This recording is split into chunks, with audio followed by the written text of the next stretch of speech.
Bonjour à toutes, bonjour à tous. Le Centre d'Action Laïque est ravi de vous accueillir aujourd'hui à l'occasion de cette rencontre Midi Pile consacrée à l'inscription de la laïcité dans la Constitution belge. Comme vous n'êtes pas sans l'ignorer, cette consécration, si j'ose dire, constitutionnelle de la laïcité, entendue comme principe d'organisation politique, est une revendication historique du mouvement laïque, encore réitérée à l'occasion de sa convention l'année dernière. Je suis Anaïs Pire, chargée de coordination à la cellule études et stratégies du Centre d'Action Laïque, et en cette qualité, je ferai aujourd'hui office de modératrice pour cette rencontre. Pour exposer les points de vue de leur parti et débattre de ces questions, nous accueillons aujourd'hui 4 représentants politiques. Nous les remercions chaleureusement de leur présence. Alors, pour le PS, nous avons M. Christophe Lacroix, député à la Chambre des représentants. Pour Défi, M. François de Smet, également député à la Chambre des représentants. Pour Écolo, M. John Pitzey, député au Parlement bruxellois. Et pour les engagés, M. Ismaël Nuino, président de Génération Engagée et candidat aux élections fédérales. Pour ceux qui n'auraient pas encore eu le plaisir de participer à l'une de nos rencontres Midi Pile, je me permets de vous exposer brièvement le déroulé de celle-ci. Dans un premier temps, je poserai 3 questions à nos invités, qui disposeront de quelques minutes chacun pour y répondre. Dans un second temps, nous céderons la parole au public pour un moment de questions-réponses. Je demanderai donc à nos invités de faire preuve de concision et j'interviendrai en tant que gardienne du temps si nécessaire. Dans la même perspective, je vous épargnerai une longue introduction afin de laisser place aux échanges. J'exposerai juste brièvement la procédure de révision de la Constitution afin que ceux qui ne seraient pas tout à fait versés en droit constitutionnel disposent des informations pertinentes. D'abord, chacune des branches du pouvoir législatif, c'est-à-dire la Chambre, le Sénat et le Roi, c'est-à-dire le gouvernement, adopte une déclaration de révision de la Constitution. Il y a donc 3 déclarations de révision. Ces 3 déclarations visent les articles de la Constitution qui pourront être modifiés.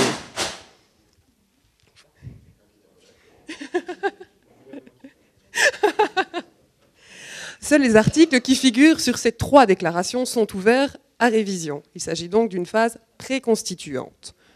Ensuite, une fois les déclarations de révision publiées au Moniteur belge, les assemblées sont dissoutes de plein droit et des élections sont convoquées, ce qui fait qu'en pratique, l'adoption des déclarations de révision et leur publication n'interviennent qu'en fin de législature, afin de profiter des élections qui sont déjà prévues. Enfin, les assemblées nouvellement formées peuvent modifier les articles de la Constitution qui ont été visés par la déclaration commune de révision. Les 3 branches du pouvoir législatif sont à ce titre dotées de pouvoirs constituants qui leur permettent enfin de modifier la Constitution. C'est une faculté et non une obligation. En outre, toute modification de la Constitution nécessite une double majorité des 2 tiers. 2 tiers des membres de chaque assemblée parlementaire doivent être présents lors du vote et les 2 tiers des suffrages doivent être exprimés en faveur de la modification constitutionnelle. Alors cette procédure, s'inscrivant dans un temps long et dans des majorités spéciales, est donc la garante d'une certaine stabilité de la Constitution. Stabilité, mais non fixité, puisque le texte fondateur de la Belgique a connu, comme vous le savez sans doute, des modifications depuis son adoption.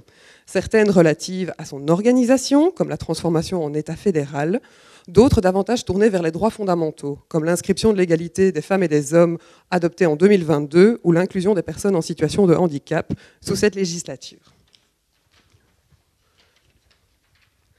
Alors, sans plus tarder, je vais céder la parole à nos invités pour une première question. Alors, dans un objectif de transparence, je signale que l'ordre des interventions a été soumis à tirage au sort et chacun disposeront de maximum 5 minutes pour répondre. Et je ne suis bien entendu pas en mesure de couper votre micro à l'issue de ces 5 minutes comme dans un contexte parlementaire. Je vous demande donc de jouer le jeu. Alors, pour cette première question, je vais vous demander que signifie la laïcité pour votre parti. Existe-t-il une distinction entre laïcité, impartialité et neutralité? Comment agencez-vous ces concepts? Pour une première réponse, j'invite M. John Pitzey à prendre la parole. Alors, on me signale que M. Daniel Baclen, pour le mouvement réformateur, vient d'arriver. Et je le remercie chaleureusement de sa présence. Alors oui, prenez, vous pouvez prendre le micro. Bon. D'abord, je voulais vous remercier tous et toutes d'être présentes et de nous donner l'occasion d'avoir une discussion à tête reposée sur les questions qui sont en débat aujourd'hui. Vraiment, grand merci. quand je songe à ce que signifie la laïcité, il y a une phrase qui me vient tout de suite en tête. C'est une des phrases que je préfère de Marcel Gauchet, qui dit « La modernité, c'est l'histoire de la sortie de la religion ». Je trouve que c'est bien dit, c'est bien synthétisé. Ça veut dire quoi? Ça veut dire qu'au fond, c'est quoi l'histoire de la modernité? C'est l'idée que l'individu, la société, les régimes politiques que nous instituons ne doivent plus dépendre d'une instance transcendante, en l'occurrence d'une instance divine, mais d'un processus de conquête et de compréhension de soi. Alors, une fois qu'on a dit ça de manière générale, il y a une précision à donner, une clause à donner et une ambition à formuler. D'abord, la précision, c'est que cette sortie de la religion, ce n'est pas la disparition de la religion, ce n'est pas non plus le cantonnement de la religion dans la sphère intime, puisque la religion, c'est de toute façon un phénomène social. C'est l'effacement progressif de toutes les positions de surplomb que la religion peut avoir sur nous, sur la société, sur nos régimes politiques. La clause, c'est une clause de réflexion, c'est-à-dire qu'une fois qu'on parle de laïcité, de la même manière que la modernité se pose toujours des questions sur elle-même, s'interroger sur la laïcité, c'est un processus qui est toujours incomplet, toujours inachevé, toujours réflexif et donc forcément paradoxal. Et c'est bien comme ça. C'est bien comme ça. Et puis c'est une ambition. La laïcité, le combat pour la laïcité, elle a été ancrée et elle doit s'ancrer d'abord dans un combat pour l'autonomie de l'individu vis-à-vis des corps sociaux, de tous les corps sociaux, de tous les groupes sociaux. La liberté d'agir dans un groupe social, la liberté de choisir un groupe social, et la liberté surtout de changer de groupe social, en l'occurrence de groupe confessionnel. Elle est aussi ancrée dans la volonté d'assurer l'autonomie de l'État vis-à-vis de ses corps sociaux. C'est-à-dire que l'État doit défendre une certaine idée de l'intérêt général, il n'est pas juste la superposition des intérêts, des confessions, des orientations, etc. Et puis, ce combat pour la laïcité, il s'ancre enfin dans l'autonomie de ces corps sociaux vis-à-vis de l'État. C'est-à-dire que la démocratie ne se réduit pas aux faits majoritaires, elle doit permettre aux différents groupes sociaux, aux différents groupes confessionnels, de vivre leur vie, sans ingérence indue des autorités publiques. Alors, une fois qu'on a dit ça, ça veut dire que la laïcité, le libéralisme et la démocratie entretiennent inévitablement des relations étroites.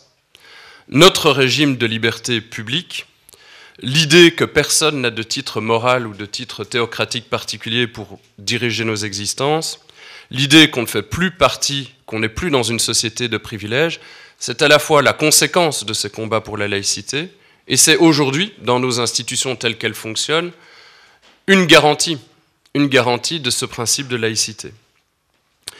Alors, dans ce cadre, la deuxième partie de la question qu'on pose, c'est comment est-ce qu'on articule ce principe de laïcité et deux autres principes qui sont très importants, le principe de neutralité et le principe d'impartialité. Alors, ils entretiennent des relations étroites, mais de deux types, de type historique et de type analytique. Historique d'abord, c'est-à-dire que si on parle de neutralité, c'est-à-dire l'obligation faite à l'État de ne pas prendre, de pas avoir de parti pris moral, de ne pas avoir de parti pris normatif par rapport à certaines conceptions morales, certaines conceptions religieuses, certaines conceptions culturelles de l'existence, ça c'est le principe de neutralité. Eh bien, ce principe de neutralité, il est bien sûr issu de lutte sociale, il est issu de lutte historique, il est issu du combat de tous les militants, de toutes les militantes pour la laïcité. Et ce concept, ce principe de neutralité, il sert lui-même un autre principe, d'ordre selon moi supérieur, qui est un principe d'impartialité. Et c'est quoi le principe d'impartialité? J'espère ne pas être imprécis, c'est disons deux choses. C'est d'abord le fait de ne pas faire l'objet comme citoyen ou comme groupe de citoyens, l'objet de décisions arbitraires. Et c'est d'autre part, dans le cadre d'une délibération collective, la possibilité de jouir dans cette délibération collective d'un principe d'égalité des armes. C'est-à-dire de ne pas délibérer à armes inégales, de ne pas participer à la décision à armes inégales. Et donc, en termes analytiques, par contre, qu'est-ce que ça signifie? Autant la laïcité est sans doute une des origines de la reconnaissance politique de ces principes, autant il y a une antériorité logique du principe d'impartialité sur le principe de neutralité et une antériorité logique du principe de neutralité sur le principe de laïcité. En d'autres termes encore, la laïcité est un véhicule pour protéger la neutralité et la neutralité est un véhicule pour protéger l'impartialité. Voilà, de manière synthétisée, comment nous voyons les choses, et j'espère de la manière la plus claire possible. Voilà. Je vous remercie. Je cède la parole à Monsieur François de Smet. Voilà, bonjour à tous. Merci d'être nombreux à midi sur ce sujet. Alors, comme on est en Belgique, il faut d'abord préciser immédiatement que la laïcité, le mot laïcité a toujours eu un double sens et une ambivalence qu'il faut pouvoir éclaircir tout de suite. Il y a la laïcité politique et il y a la laïcité philosophique. Et si vous éclaircissez pas ça et que vous faites la confusion avec la laïcité telle qu'elle existe en France ou la laïcité telle qu'elle est définie par le Centre d'action laïque, par exemple, de manière tout à fait légitime, on ne s'en sort pas. Ici, je crois qu'on est tous d'accord pour parler de la laïcité politique. Je dis ça parce que la laïcité philosophique qui renvoie typiquement à une vision de la vie dépourvue de transcendance, dépourvue de dogmatisme sur la vision de l'au-delà et une croyance en Dieu, c'est tout à fait autre chose. Le Centre d'action laïque, longtemps d'ailleurs, faisait coexister les deux définitions dans son article 4, avant de le réviser récemment. Je crois que c'est une bonne nouvelle. Ici, nous parlons donc d'une laïcité politique qui peut être portée par des croyants et des non-croyants et des agnostiques, puisqu'elle consiste à incarner un principe de société, qui pour moi se résume en trois éléments. La primauté de la loi civile sur la loi religieuse. Je dis bien la primauté. La séparation des églises et des États, moi, ne me suffit pas. Il faut vraiment installer une primauté de la loi civile et le mettre de manière claire. Au fond, notre civilisation, elle a toujours été théologico-politique. On peut, je suis tout à fait d'accord, même asséner l'idée que l'État s'est constitué en opposition aux religions. Les empereurs, les rois de France ont créé même les corporations des juristes pour trouver des arguments pour échapper à l'influence du pape. Et c'est un pape, Gélase Ier, qui a inventé la célèbre théorie des deux glaives. Vous vous souvenez, le pape reçoit deux glaives, un temporel et un spirituel, et c'est lui, le pape, qui donne le glaive temporel au prince, au roi, installant une subordination. Le célèbre adage « rendre à César ce qui est à César et rendre à Dieu ce qui est à Dieu » est une invention, un hold-up idéologique des églises, auxquelles nous devons toujours parfois nous battre, et qui consiste à dire il y a une frontière, regardez, et c'est celui qui installe la frontière, c'est-à-dire Dieu et son représentant, qui décide qu'il y a une frontière, et donc qu'il y a une subordination. Si vous êtes celui qui décide qu'il y a une frontière, vous avez déjà gagné quelque part. On nous a refait le même coup après en essayant de distinguer l'espace de la science et l'espace de la foi. Ce n'est pas le sujet aujourd'hui, mais c'est à peu près la même logique. Donc, 1, primauté de la loi civile sur la loi religieuse. 2, protection absolue de la liberté de conviction et de religion.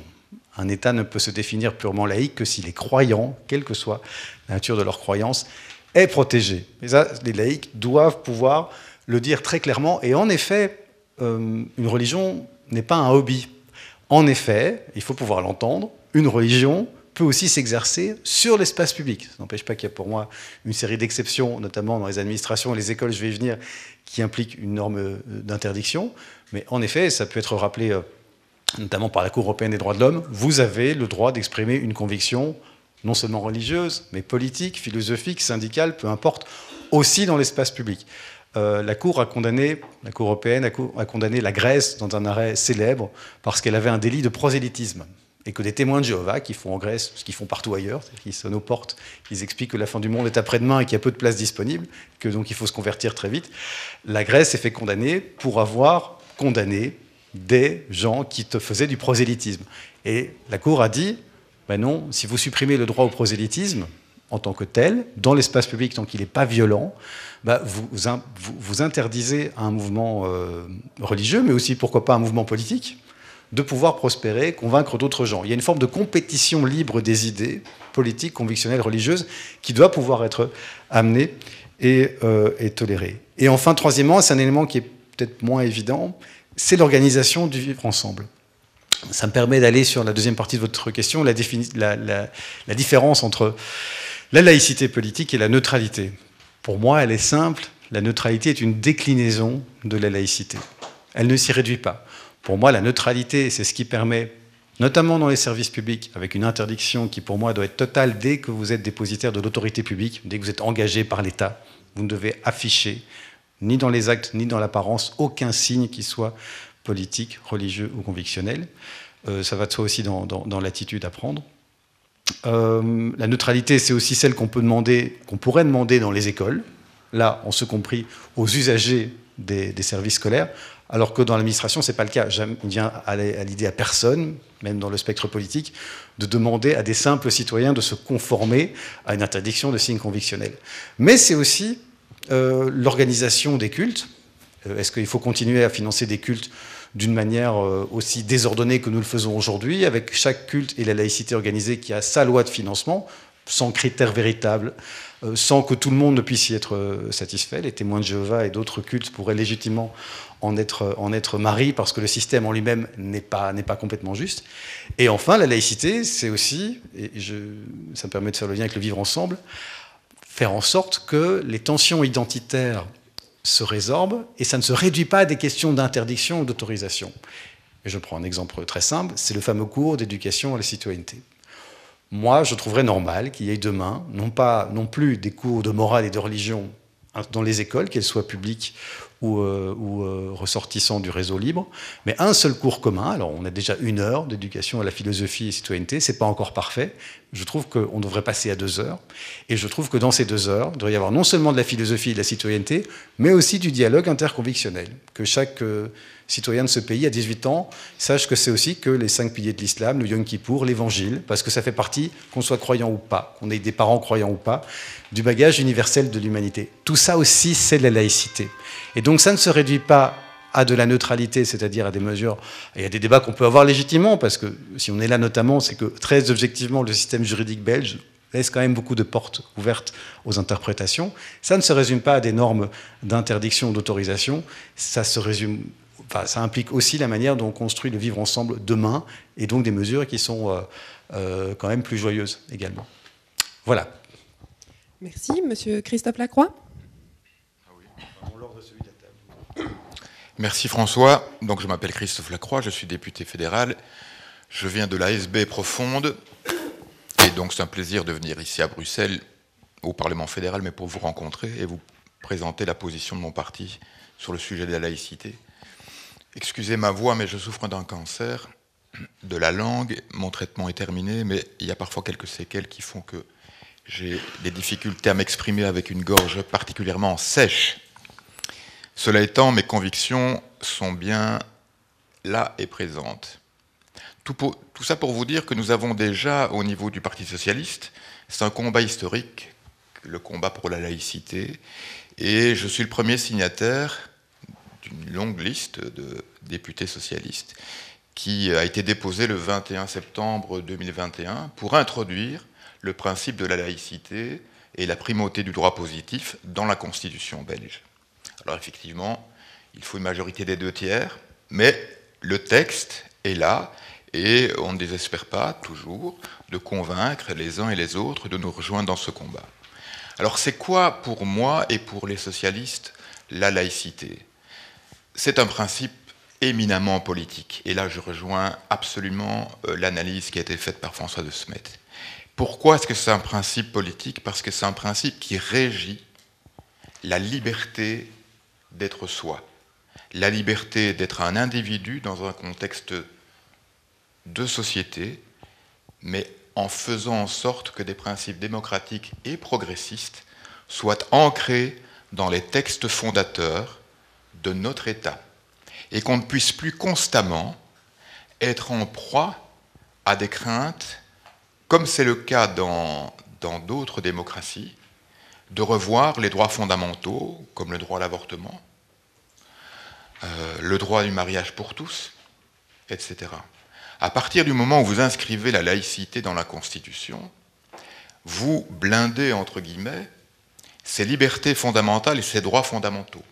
C'est donc des avancées sociétales majeures et qui vont dans le droit fil d'une émancipation collective et individuelle. Et à l'instar de François, nous avons quand même quelques points de vue communs sur le sujet, je pense que la laïcité est un facteur d'inclusion plutôt qu'un facteur de division et de rejet. La laïcité incorpore le citoyen dans le corps social. Elle le dépouille de tous ses métaux pour en faire un individu, un être digne de respect, qu'il soit étranger, qu'il soit croyant, qu'il soit non-croyant, il est traité en tant que lui-même, en tant que personne. C'est très important, parce qu'on est dans une société de plus en plus chaotique, de plus en plus divisée. On le voit. La géopolitique nous le montre.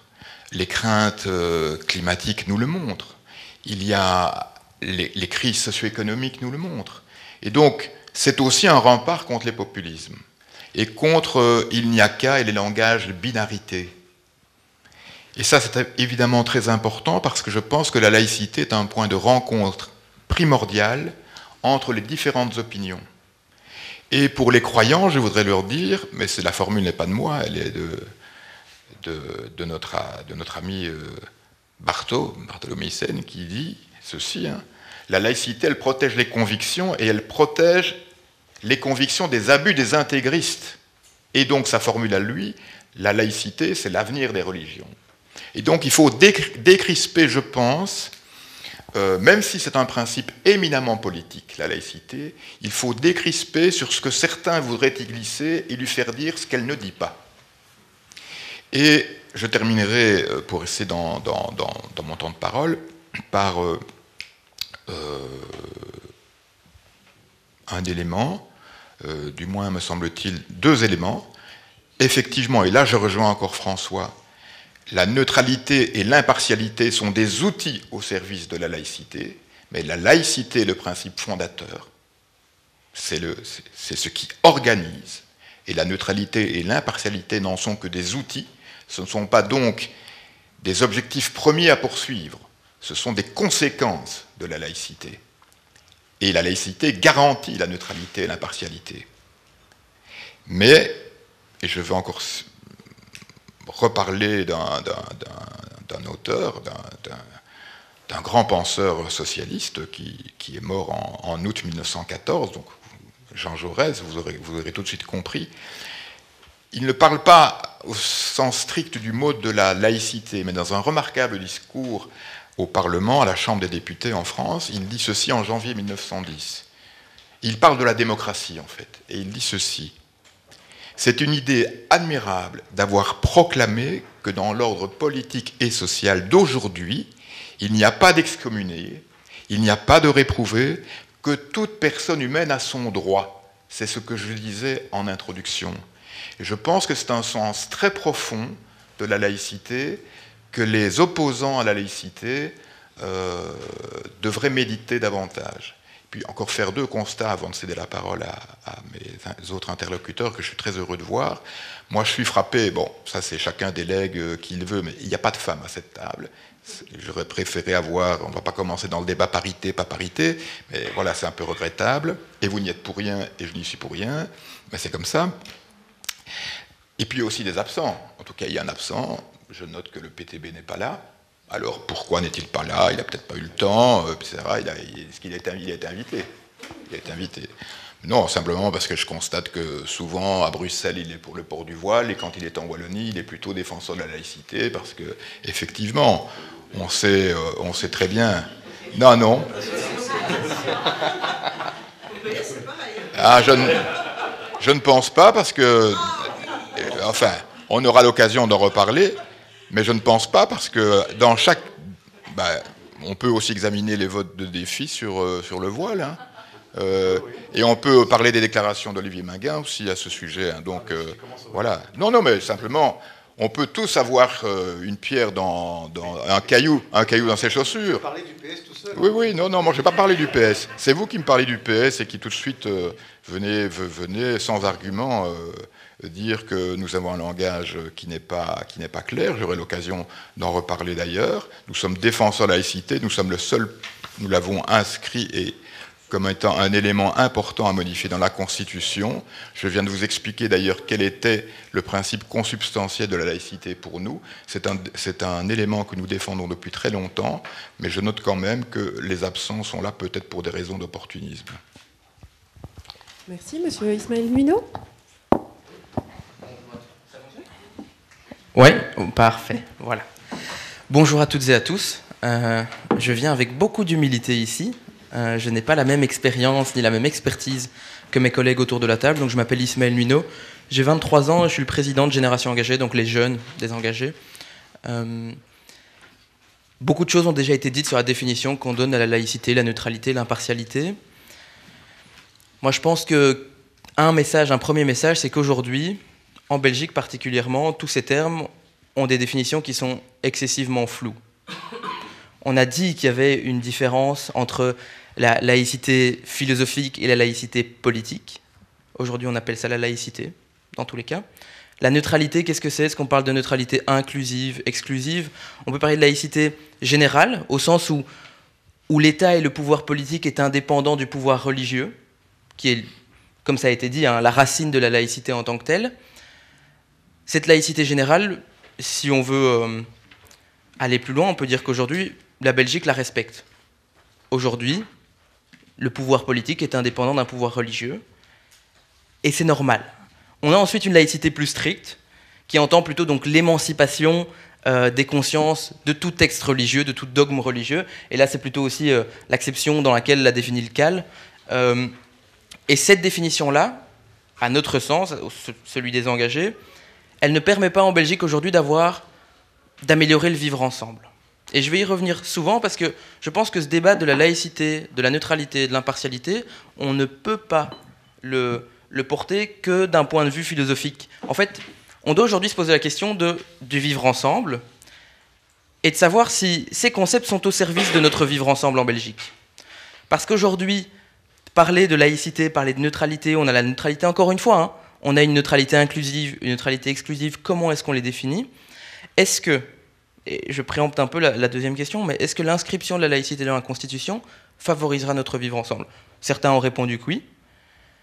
Nous pensons que non. Nous pensons aujourd'hui que la neutralité, appliquée correctement, appliquée de manière comment dire, de manière à promouvoir en permanence le vivre ensemble. Et ça paraît peut-être un peu naïf ce que je vais vous dire ici, mais on ne peut pas mener ce débat dans la simple vision idéologique ou dogmatique d'une philosophie.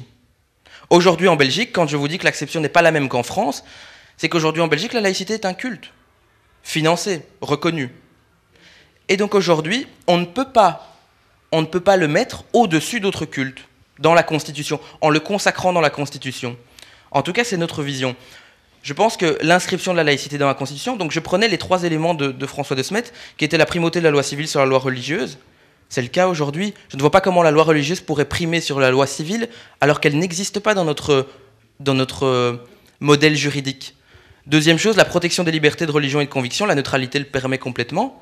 Permettre aux gens de s'exprimer et de croire en ce qu'ils veulent, c'est aussi l'idée de la neutralité. Et finalement, l'organisation du vivre ensemble. Et là, je suis encore plus d'accord, où vous exprimiez le fait que c'était important d'avoir du dialogue interconvictionnel.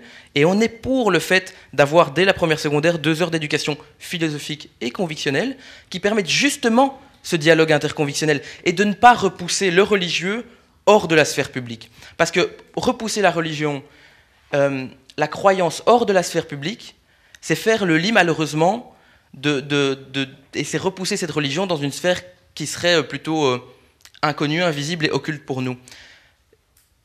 Une dernière chose aussi, c'est qu'on disait que ça protégeait des intégristes religieux. Je ne suis pas convaincu que l'inscription de la religion dans la Constitution fasse que... Dans la laïcité, pardon. C'est vraiment involontaire, je suis désolé, de la laïcité dans la Constitution. Je ne suis pas convaincu que l'inscription de la laïcité dans la Constitution permette de lutter contre ces radicaux, parce que ces radicaux-là ne s'arrêtent pas à notre Constitution. Face à ces radicaux, c'est la réaffirmation des droits et libertés fondamentales, c'est la réaffirmation des droits de l'homme, c'est la réaffirmation de notre cadre juridique qui permettra de lutter. Ce n'est pas l'inscription d'un mot, aussi symbolique soit-il, qui permettra de les faire reculer. Et donc aujourd'hui, je pense vraiment qu'on doit absolument aborder ces questions qui sont très complexes. Et je le disais avec beaucoup d'humilité, de par mon parcours, mais aussi de par la difficulté de la question, la complexité de la question, plaider pour le fait que cette question soit toujours prise sous le prisme du vivre ensemble. Comment est-ce que ces questions nous permettent de mieux vivre ensemble? Et dans les débats qui ont été abordés et qu'on va peut-être continuer plus tard, j'ai l'impression que une certaine acception de la laïcité et une certaine vision de la neutralité ne permettent pas le vivre ensemble. Et donc comment est-ce qu'on fait pour trouver cet équilibre, pour faire en sorte que l'État soit à la fois la garantie d'une neutralité, d'une indépendance, d'une impartialité, et en même temps qui permettent la subsistance et l'expression de liberté individuelle et de liberté de croyance. C'est une question compliquée, j'ai essayé d'exprimer avec nuance la position des engagés, mais j'essaierai d'aller plus loin en fonction des questions qui seront posées. Voilà. Enfin, Monsieur Daniel Baclaine, que je remercie d'être présent. Merci.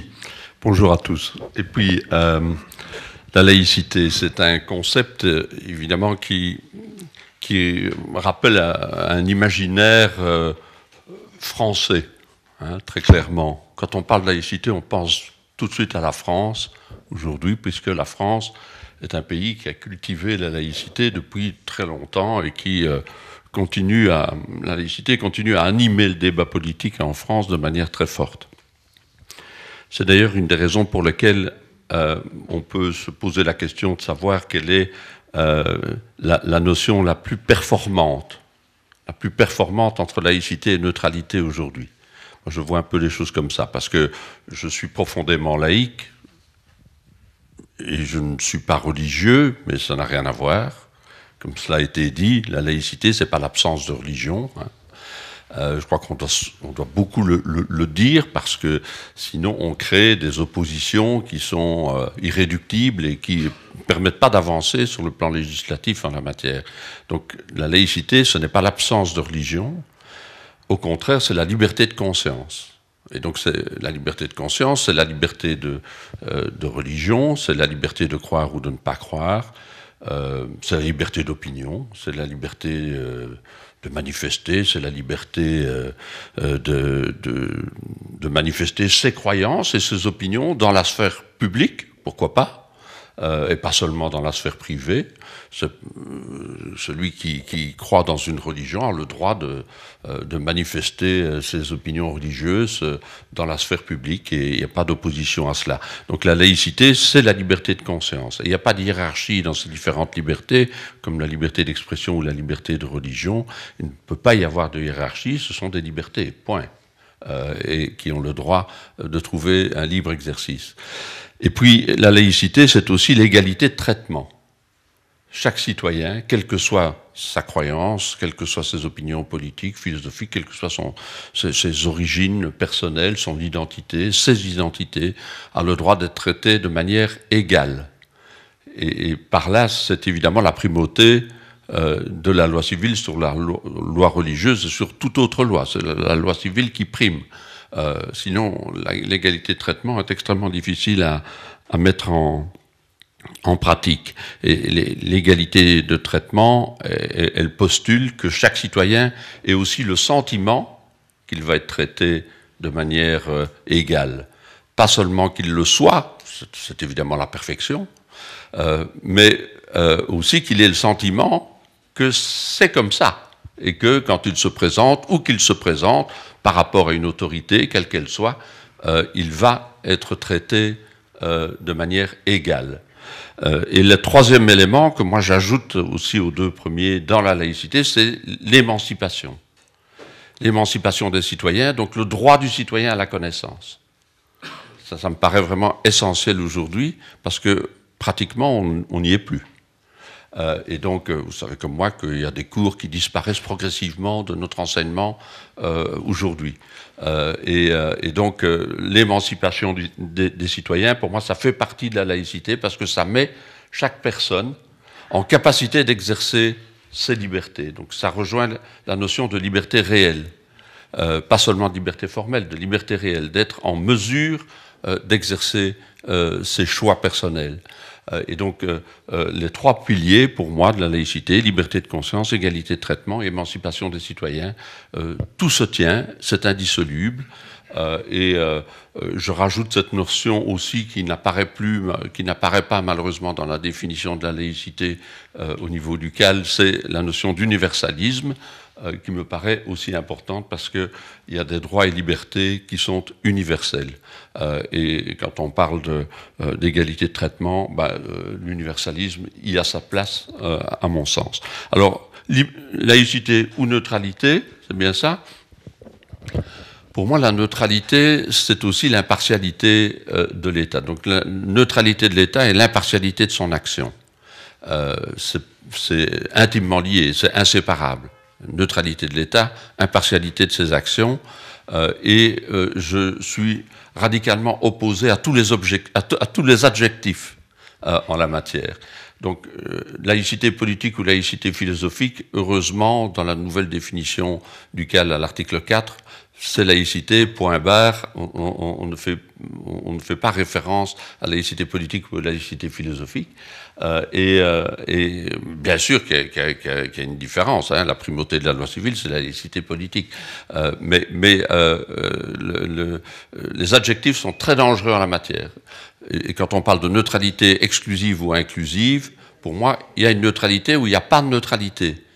Les adjectifs, la neutralité plurielle, etc., ça ne veut rien dire du tout.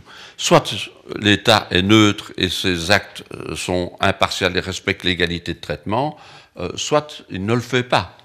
Mais je crois qu'on doit arrêter de restreindre ces notions de laïcité et de neutralité en y accolant des adjectifs qui chaque fois restreignent la sémantique et le champ d'action en fait.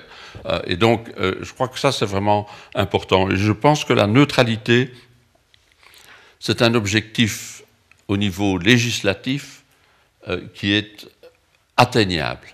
Alors qu'aujourd'hui, honnêtement, vouloir introduire la laïcité dans la Constitution, d'abord, il n'y a pas de majorité pour ça, et on est loin d'en avoir un jour, et deux, si l'on veut être efficace aujourd'hui, on doit introduire la notion de neutralité et d'impartialité dans la Constitution pour avoir des effets concrets, directs, dont je suppose on va parler maintenant. Merci. Donc, du coup, pour une seconde question, alors je pense qu'on avait déjà un petit peu des pistes de réponse sur celle-ci. Alors, votre parti est-il en faveur d'une inscription du principe de laïcité dans la Constitution? Pourquoi? Alors, je vais commencer avec Monsieur Christophe Lacroix.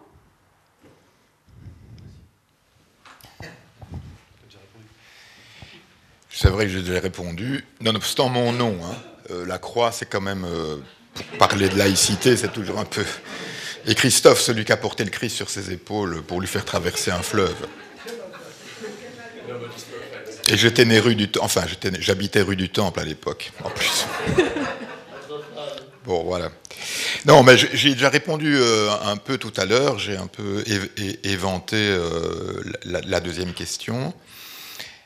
Mais pour nous, socialistes, quoi qu'on puisse penser, et quoi qu'il y ait on y reviendra, je suppose, quelles que soient les déclarations d'individus, le Parti socialiste dit que la laïcité est un principe fondateur politique et démocratique.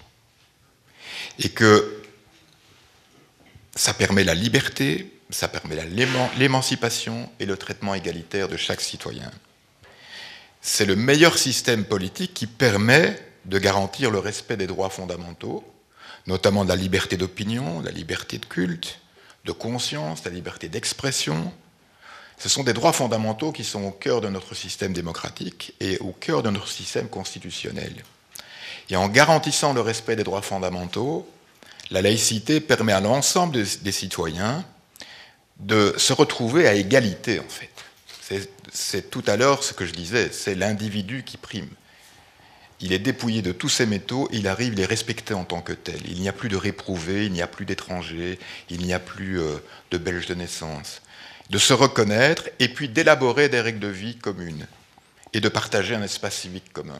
Ça, pour nous, c'est fondamental. Et la neutralité ou l'impartialité, ce sont des outils qui permettent de régler ce que le principe de la laïcité instaure.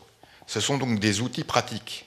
Mais la neutralité en soi, c'est quoi finalement la neutralité en soi? Parce que ça a beau être et brillamment développé par mon collègue Daniel, mais bon, la Belgique était neutre en 14, elle était neutre en 40, ça ne lui a pas permis, ça ne l'a pas protégé de l'invasion germanique ou de l'invasion nazie.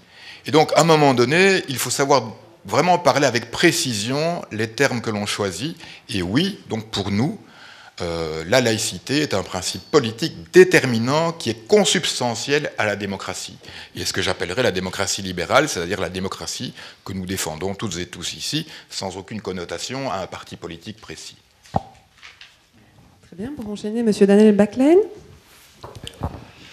En fait, notre Constitution, elle est d'essence laïque, hein, très clairement, puisqu'elle prévoit la séparation de l'Église et de l'État.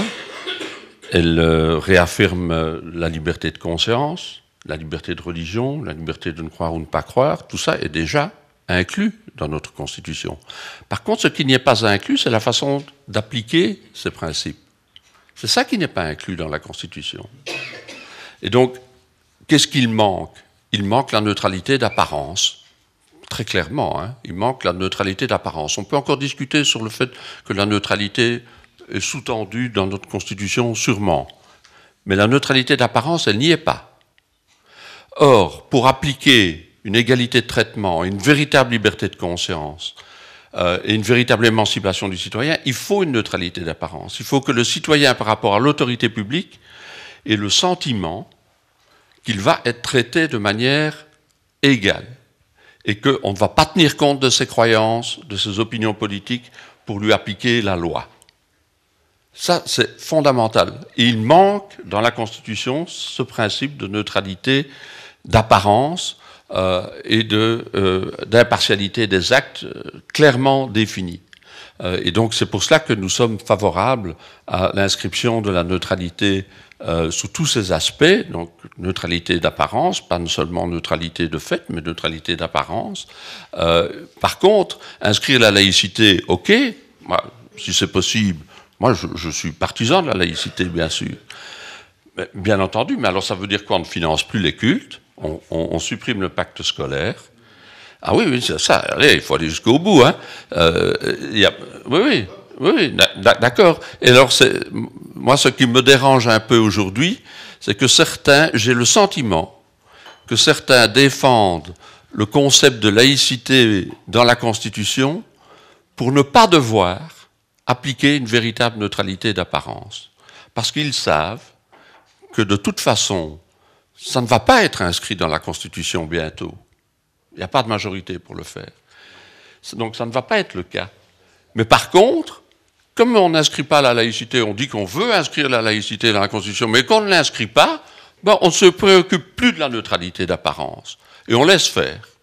On laisse une situation dans laquelle on pourrait porter des insignes convictionnels, religieux ou politiques dans les administrations, qu'on pourrait porter ces insignes-là dans l'enseignement, dans certaines conditions, etc. Alors, on quitte le champ de la laïcité et de la neutralité. Et donc, moi, ce qui m'inquiète, c'est ceux qui se réfugient derrière l'inscription de la laïcité dans la Constitution pour finalement ne rien faire. Alors, officiellement, on défend la laïcité, mais pratiquement, on est contre la neutralité d'apparence. Et ça, pour moi, c'est le double langage et c'est inacceptable. Merci. Monsieur François Desmet. Oui, merci pour la transition. Je suis d'accord sur la dernière partie. Nous, depuis 20 ans, on a aussi tenté d'inscrire concrètement la laïcité dans la Constitution, avec lors de travaux parlementaires de révision de la Constitution, et on vient même encore de le faire sous cette législature. Et nous, on ne s'est pas contenté de faire un texte, on l'a déposé en commission, on a fait voter les partis qui sont autour de la table en commission, puis en plénière, et devinez quoi, personne ici nous a soutenus. Alors, avec parfois des arguments juridiques que je peux entendre, c'est pas le bon article, la révision, merci, j'étais sûr, c'est le 7 bis. Bon, nous, à notre avis, il y avait tout à fait une voie possible pour inscrire la laïcité dès à présent dans la Constitution. Et en effet, c'est toute la différence. Le texte de Christophe Lacroix, signé en effet par 7 parlementaires socialistes, je peux vous le dire, jamais il n'atterrira en commission sous cette législature, jamais le PS ne va le déposer, et encore moins en plénière. pour des raisons en partie justifiées. C'est qu'il y a aussi un jeu majorité-opposition qui fait en sorte que c'est voué à l'échec. Mais je crois que c'est un texte qui sert surtout, je le dis avec tout le respect que j'ai pour Christophe, à pouvoir, dans des assemblées comme celle-ci, dire « Coucou, regardez, le PS est encore laïque, regardez, nous avons déposé un texte ». Moi, je crois que lorsqu'on empêche la STIB de faire appel d'une condamnation pour discrimination, lorsqu'on dépose à Anderlecht et qu'on signe, avec Voreut et les engagés, une motion visant à introduire les signes convictionnels, sauf certaines fonctions, mais qui consiste à finalement quasiment les généraliser, ou même à l'automne, au printemps 21, au PS national, parce qu'en effet, 9 fois sur 10, quand un socialiste me fait une profession de foi laïque, très sincère, c'est un wallon, la 10e fois c'est Julien Huttendal, mais très généralement, le PS a tranché les choses, avec beaucoup de franchise, lors de l'affaire Stib, par la voix de Paul Magnette, disant notre doctrine est désormais sur la neutralité, que, eh bien, on doit interdire les signes convictionnels, sauf à la double condition des fonctions qui sont d'autorité et publique cumulative. Et comme les deux conditions doivent exister cumulativement, ça fait finalement très peu de gens qui peuvent échapper éventuellement à un signe convictionnel. Donc, bref, je suis d'accord, il y a la parole, il y a les actes. Pour nous, il faut inscrire la laïcité dans la Constitution parce que l'insécurité juridique est réelle, parce que, alors on peut dire que certains juges sont militants, comme le papa de Julien le dit de temps en temps, mais c'est plus compliqué que ça. De bonne foi, des juges peuvent appliquer une vision d'une neutralité inclusive ou exclusive selon les situations. De bonne foi, vous pouvez avoir un coup la STIB qui est condamnée ou actrice, et de l'autre, après, la ville de Bruxelles ou la ville de Anse, dans la même situation, exactement la même, qui dit non, il n'y a pas de souci, vous pouvez tout à fait faire cette interdiction. Ça ne va pas, ça ne se réglera que lorsque vous aurez mis un ancrage dans la Constitution, de la neutralité peut-être, mais de la laïcité sûrement, parce que comme je l'ai dit, la laïcité, c'est autre chose que la neutralité, ça concerne aussi le financement des cultes, donc j'ai pas de problème, ayons le débat. Est-ce juste que 85% des moyens dédiés au culte aillent à un seul culte, en l'occurrence les catholiques, alors que, précisément, les musulmans et aussi d'autres pourraient avoir légitimement une prétention à une plus grande part du gâteau organisationnel? Ou alors, est-ce qu'il faut arrêter de financer tout le monde et passer, comme en Allemagne, à un système d'impôt dédicacé, où chacun, sur sa feuille d'impôt, décide de donner... Pourquoi pas? Ouvrons ça. Alors, personne ne veut rallumer la guerre scolaire, parce que, objectivement... Maintenant, la plupart des citoyens font des choix d'école d'abord sur la qualité des cours et non pas vraiment sur un réseau philosophique. On sait tous qu'on a passé un cap là-dessus, mais notamment sur une des dernières vraies différences qui est l'organisation des cours de religion d'un côté et d'éducation à la philosophie de l'autre. Là, je trouve qu'on pourrait faire un mouvement. Non seulement, moi, je voudrais 2 heures de citoyenneté, de philosophie et de dialogue des religions pour tous les élèves en même temps, au lieu de les séparer selon leurs convictions. Mais je voudrais que ça se fasse au détriment des cours actuels de morale et de religion. Et je l'assume. Pour moi, ils doivent sortir de la grille scolaire et continuer à être organisés à la demande, si vraiment des parents, parce que c'est leur droit constitutionnel, veulent qu'un enseignement religieux leur soit octroyé. Merci. Monsieur Ismaël Nuino.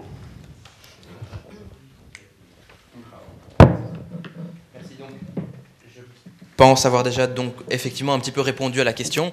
Les engagés ne sont pas en faveur de l'inscription de la laïcité dans la Constitution, parce que, pour rebondir effectivement sur ce qui a été dit par mon collègue Daniel Baclen, je pense que la priorité aujourd'hui, c'est de réaffirmer haut et fort la nécessité d'une neutralité. Et or, là, parce que, comme il l'a dit, et c'est ce que je disais au départ, la laïcité, elle sous-tend toute notre organisation politique.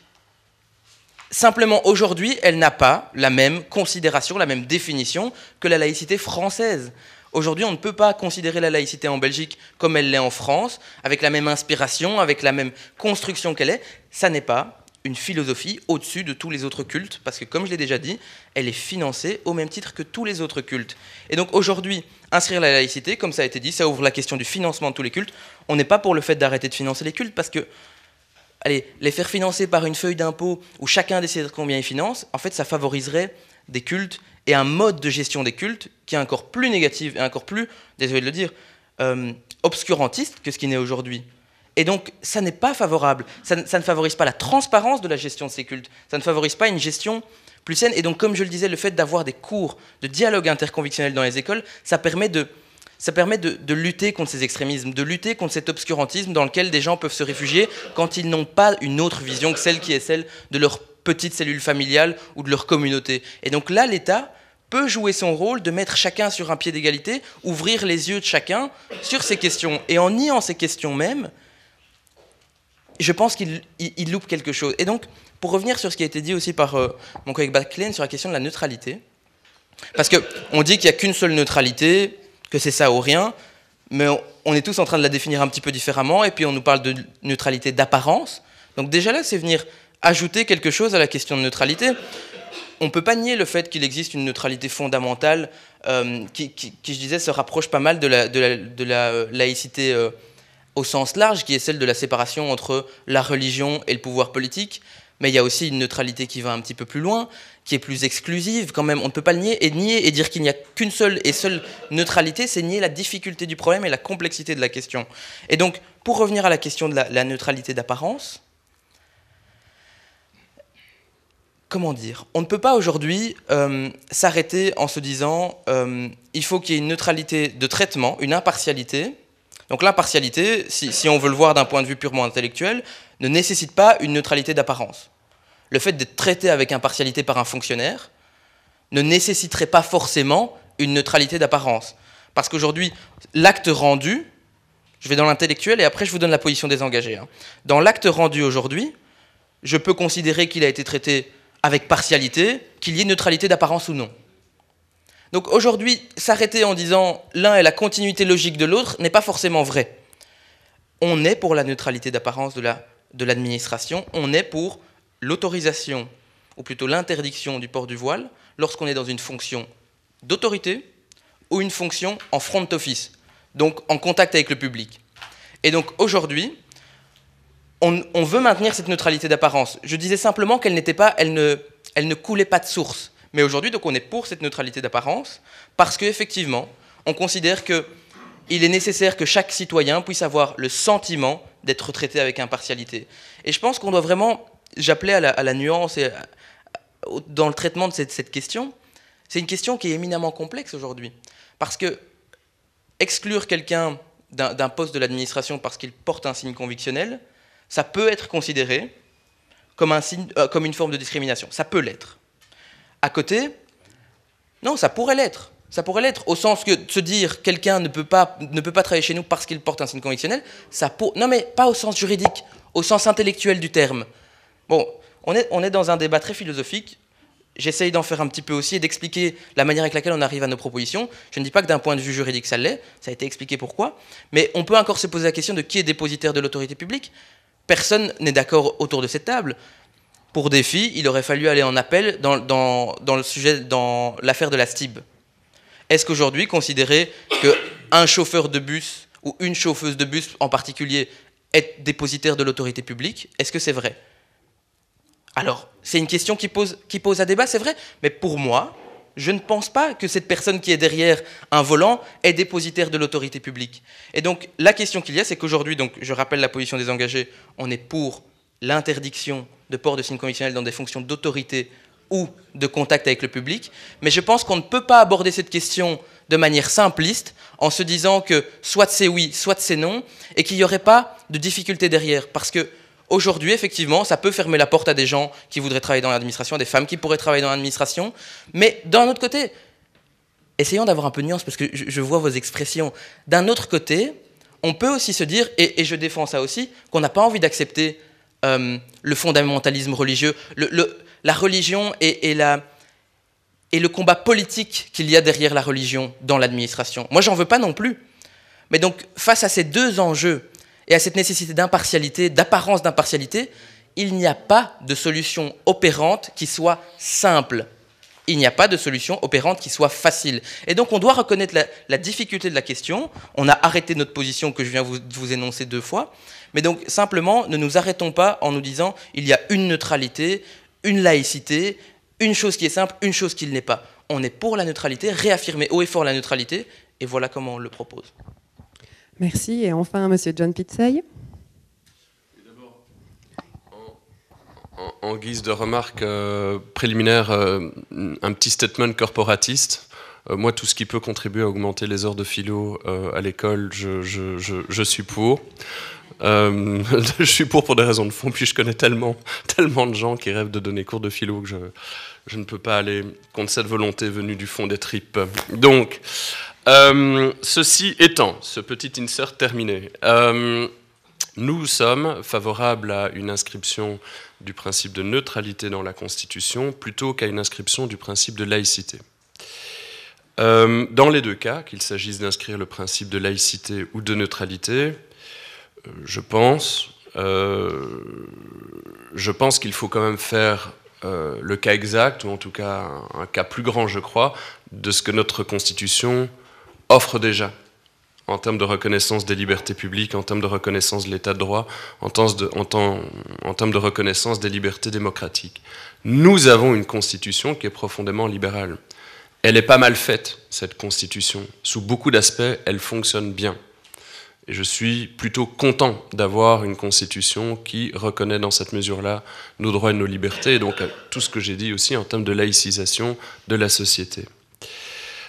Et à rebours, l'inscription d'un principe de neutralité ou de laïcité d'ailleurs ne va malheureusement pas empêcher à elle seule des tendances réactionnaires ou conservatrices ou contraires à l'émancipation. Je veux dire, si un jour il y a une majorité réactionnaire pour revenir sur le droit à l'IVG, eh bien il y aura une majorité réactionnaire et aucun principe de laïcité, aucun principe de neutralité ne va l'empêcher en fait.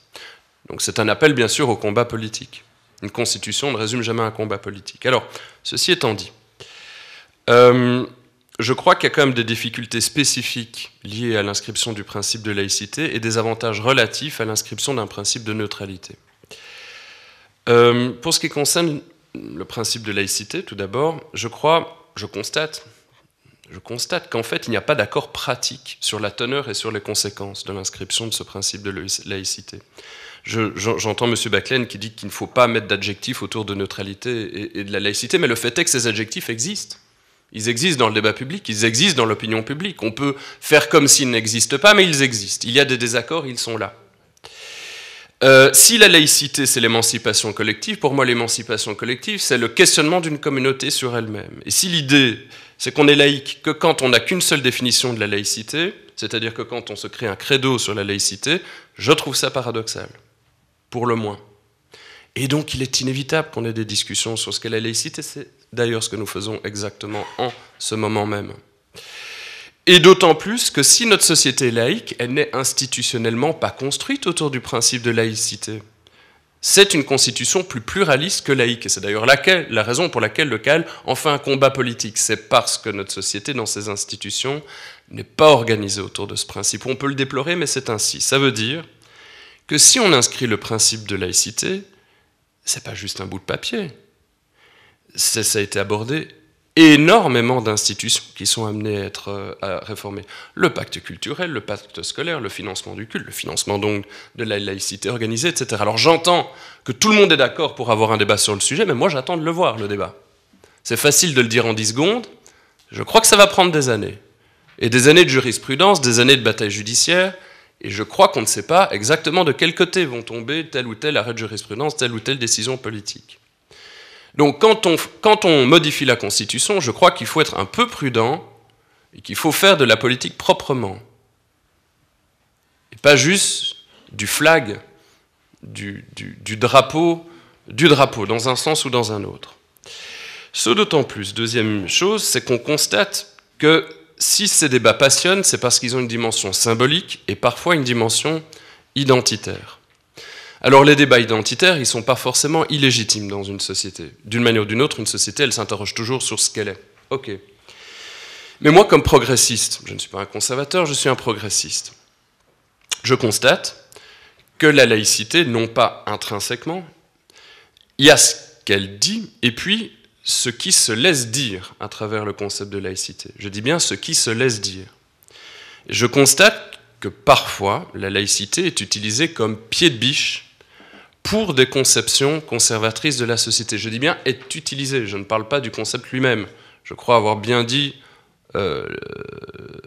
l'affection que j'ai pour ce que signifie la laïcité dans nos sociétés politiques.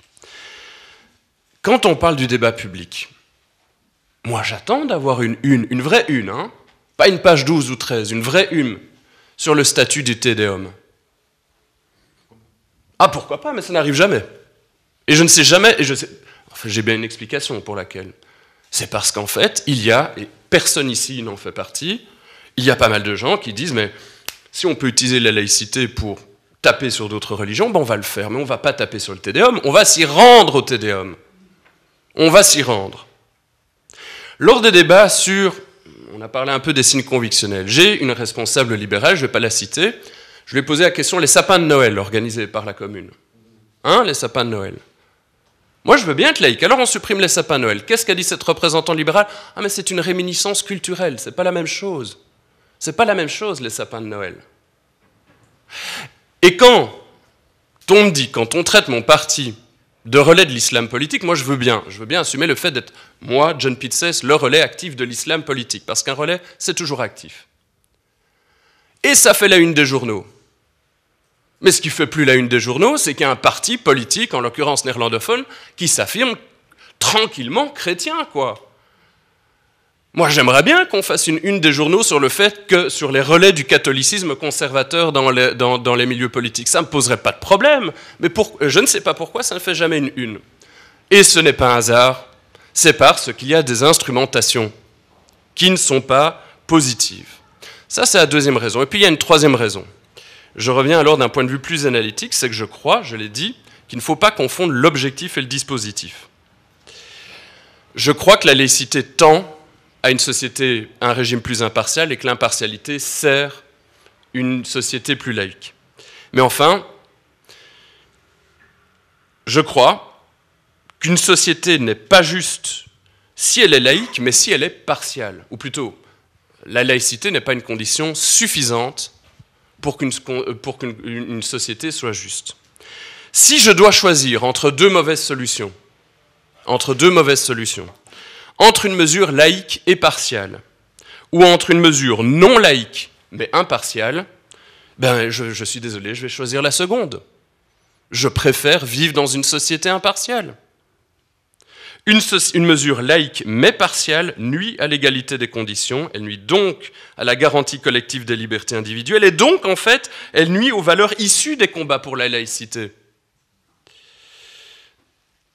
Par contre, une mesure impartiale tient inévitablement, je dis bien inévitablement, une mesure impartiale, un régime impartial, une constitution impartiale, tient inévitablement les majuscules théocratiques, les majuscules totalitaires à l'écart, parce que ces majuscules sont inévitablement partiales. C'est pour ça, je dis bien, la laïcité, c'est un véhicule important de la neutralité. Et la neutralité est un véhicule important de l'impartialité. Mais, je suis désolé, c'est passé Cook, mais je ne veux pas laisser passer Cook.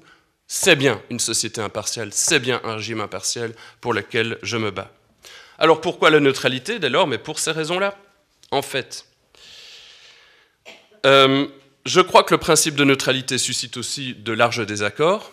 On le voit, neutralité d'apparence, neutralité d'acte, etc. Et je ne vais pas rentrer, le sujet ici, ce n'est pas les signes convictionnels, honnêtement. Moi, j'ai préparé un truc sur l'inscription de la laïcité dans la Constitution, mais il y a des désaccords. Au moins, la neutralité, j'estime que ce sont des désaccords réels, mais commensurables, c'est-à-dire discutables, c'est-à-dire débattables, c'est-à-dire soumis à libre examen. Pourquoi? Parce que la neutralité n'oppose pas, selon moi, exclusivement, ni même principalement des visions de la société, mais des conceptions de la justice. Et moi, des conceptions de la justice, je sais en discuter de manière rationnelle, sans faire appel à l'estomac, ou trop appel à l'estomac, ou trop appel aux tripes. Et pour moi, c'est important. La deuxième chose, c'est que le principe de neutralité a aussi des implications politiques et démocratiques plus larges, qui me sont chères. Je parle par exemple de l'impartialité de l'administration, je parle de l'impartialité des nominations politiques, je parle aussi de la gestion par les services publics d'une série de dilemmes éthiques et bioéthiques. Et pour moi, c'est important. Et puis enfin, parce que pour moi, la neutralité, ça fait un clivage plus clair. Et pour moi, la clarté, c'est bon pour la discussion. Je vais vous dire une chose, les extrémistes ne seront jamais en faveur du principe de neutralité. Jamais. Ni l'extrême droite, ni l'extrême gauche ne sera jamais en faveur de la neutralité. Pourquoi? Parce que, par définition, ils veulent une société partiale. Et moi, je veux les mettre au pied du mur, ces extrémistes. Voilà. Merci beaucoup. Je vous propose de traiter la troisième question assez rapidement, puisque ça a été effleuré lors des débats. Donc, troisième question qui serait: quelles pourraient être les conséquences pratiques d'une inscription du principe de laïcité ou de neutralité ou d'impartialité dans la Constitution? Comment pourrait-il se décliner concrètement? Alors, je vais céder la parole à Ismaël Nuino. Vraiment, je vous invite à rester brefs, tous, pour qu'on puisse avoir un échange avec le public. Oui, donc très brièvement, chez les engagés, on pense d'abord que ça créera plutôt une incompréhension dans le cadre belge actuel, tant on vient de définir ici le fait que la laïcité avait des définitions et des compréhensions très différentes, que ça ne permettrait pas de clarifier certains problèmes aujourd'hui actuels dans notre société, et que le risque aujourd'hui, c'est en fait plutôt que ça soit compris comme une victoire d'une forme de laïcité militante, qui est aujourd'hui dans notre pays plutôt une laïcité effectivement philosophique, et donc en fait comme un rejet des convictions d'autres Belges qui, de manière sincère, croient dans leurs valeurs. Et je ne dis pas que c'est le cas ici, que c'est ce que vous défendez, mais ça risque aujourd'hui, en tout cas, ça ne risque pas d'apaiser notre climat de débat actuel. Sur l'inscription de la neutralité aussi, parce que c'est vrai qu'on en a pas mal parlé, j'ai dit qu'il fallait réaffirmer haut et fort notre principe de neutralité. Maintenant, la question de l'inscription de la neutralité pose aussi beaucoup de questions de définition de la neutralité, parce que je maintiens le fait effectivement que la neutralité n'est pas absolue, seule et unique. En fait, la neutralité, elle s'appuie sur un socle de valeurs communes pour être praticable. Et aujourd'hui, si on constitutionnalisait cette neutralité, il faudrait de manière au moins implicite constitutionnaliser ce socle de valeurs communes, qu'on peut retrouver dans la Charte des droits humains, dans tout un tas de choses, qui aujourd'hui, à mon sens, sont déjà plutôt appliquées. Mais en constitutionnalisant ça, on risque en fait de complexifier les évolutions de nos valeurs communes, positives. Et donc aujourd'hui, constitutionnaliser la neutralité qui sous-tend l'ensemble de notre Constitution ne serait pas plus efficace et ne permettra pas mieux de lutter contre plutôt, des intégristes religieux qui, comme vient de le dire très brillamment John, sont les personnes contre qui on veut lutter. Intégristes religieux, d'extrême droite, d'extrême gauche, tout ce qu'on veut, mais c'est là qu'on doit se placer dans le combat, et pas sur des symboles, effectivement, dans la Constitution. Très bien, merci beaucoup. Monsieur Christophe Lacroix. Merci. Tout d'abord, je voudrais vraiment rappeler que la laïcité, parce que j'ai souvent l'impression qu'on focalise sur le voile, en fait. Et que quand j'entends les réactions de certains et certaines ici, je me demande quand même parfois si je suis bien dans une maison de la laïcité où le flambeau est allumé et si on considère avec bienveillance les orateurs et les oratrices. Tout de suite, je sens une forme d'agression alors que nous avons déposé un texte qui n'est pas un camouflage, contrairement à ce qui a été reproché par deux intervenants ici à la table, qui est un texte fondamental, majeur, un combat historique du Parti socialiste. Je voulais le dire parce que moi j'ai posé une question à la ministre des Affaires étrangères quand j'ai vu que la reine et le roi se rendant au Vatican, la reine portait la mantille. Et j'ai interrogé la ministre. Alors on me dit c'est un voyage privé, sauf que dans tous les supports de communication du chef de l'État, cela figurait. Et j'étais rejoint dans ce sens, dans une question de Guillaume Defossé, député fédéral écolo. Nous sommes les deux seuls à avoir posé une question. Et ça concernait la mantille de la reine, qui est un signe de soumission important. Moi, je suis de Wallonie. Je viens de Ouarem, 31 communes, des petites communes. Dans de nombreuses communes, dans la salle du conseil communal, il y a encore des crucifix. Donc, à un moment donné, il faut bien se dire que, ok, on peut parler du voile parce qu'on est à Bruxelles et que je sens qu'il y a vraiment un bouillonnement autour de cela, mais on doit élargir vraiment le concept beaucoup, beaucoup plus loin. Deuxième élément important, de précision quand même, la neutralité. Dès qu'on inscrit la neutralité dans la Constitution, qu'est-ce qu'on fait de l'enseignement libre ? Ce n'est pas un enseignement neutre. Quand on va voir sur le site internet de l'enseignement catholique, qui est un enseignement privé, on voit pourquoi ils sont là et que c'est quand même des principes catholiques qui les animent.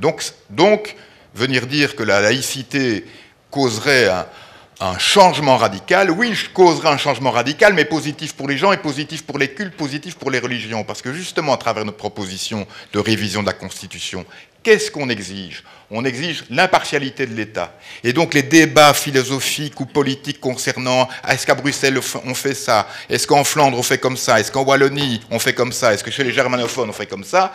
Quand vous avez inscrit la laïcité dans la Constitution, c'est terminé ces débats. Deuxième chose, c'est l'interdiction de l'abus de droit. Et ça n'existe pas dans notre Constitution. Or, ça figure dans notre proposition de révision de la Constitution. C'est inspiré d'une loi de la Déclaration universelle des droits de l'homme, mais également d'un principe fondateur dans la Constitution allemande qui a connu le régime nazi et qui s'est doté d'un texte dans sa Constitution qui est l'interdiction d'abus de droit. Et d'ailleurs, je vois Julien qui est là, je fais référence à son papa, qui est utilisé comme référence dans mon projet de modification de la Constitution. Mark Guttendan souligne qu'une démocratie qui se respecte est une démocratie qui se protège et qui est donc dotée d'un système d'autodéfense. Donc, nous, dans notre proposition de révision de la Constitution, comme on affirme la primauté du droit positif, on renforce l'interdiction d'abus de droit. C'est important. Donc il faut sortir aussi des caricatures qui sont faites autour de notre proposition de révision de la Constitution. Elle consacre aussi notre proposition de révision de la Constitution, la liberté de conscience, la liberté de pensée et de religion, ainsi que la liberté d'expression, en s'inspirant du libellé des dispositions du droit international, comme les articles 9 et 10 de la Convention européenne des droits de l'homme. L'interdiction, ça aussi c'est très important, l'interdiction de contraindre quelqu'un de suivre les préceptes, les actes et les cérémonies ou les traditions d'une religion, ou d'une conviction quelconque, ou de le priver de son droit de changer de religion, ou de changer de conviction, ou n'en avoir aucune. C'est important de garantir ça dans la Constitution, parce qu'il y a trop d'influence sur les gens. Et notre Constitution, telle qu'elle est rédigée actuellement, et le principe de neutralité ou d'impartialité, ne permettrait pas de lutter plus efficacement contre les sectes ou contre des groupuscules qui sont occultés et qui traversent de manière sombre, mais qui distillent ce venin et qui empêchent des femmes de se réaliser telles qu'elles sont, ou qui influencent les enfants dès le plus jeune âge. Et donc ça, c'est aussi très important. Et ça figure dans notre texte de révision de la Constitution. Et puis, je terminerai en disant, c'est la primauté absolue de la loi démocratique sur les préceptes religieux. Et c'est pour moi, ça doit figurer dans une constitution d'un État démocratique. Ce n'est pas seulement un débat philosophique ou un débat politique que nous pourrions avoir dans les travées de la Chambre, ou du Sénat, ou dans les parlements régionaux. Ça doit être au frontispice de notre État démocratique. Et c'est pour ça que nous militons, nonobstant les débats internes qui peuvent avoir au sein du PS, et que je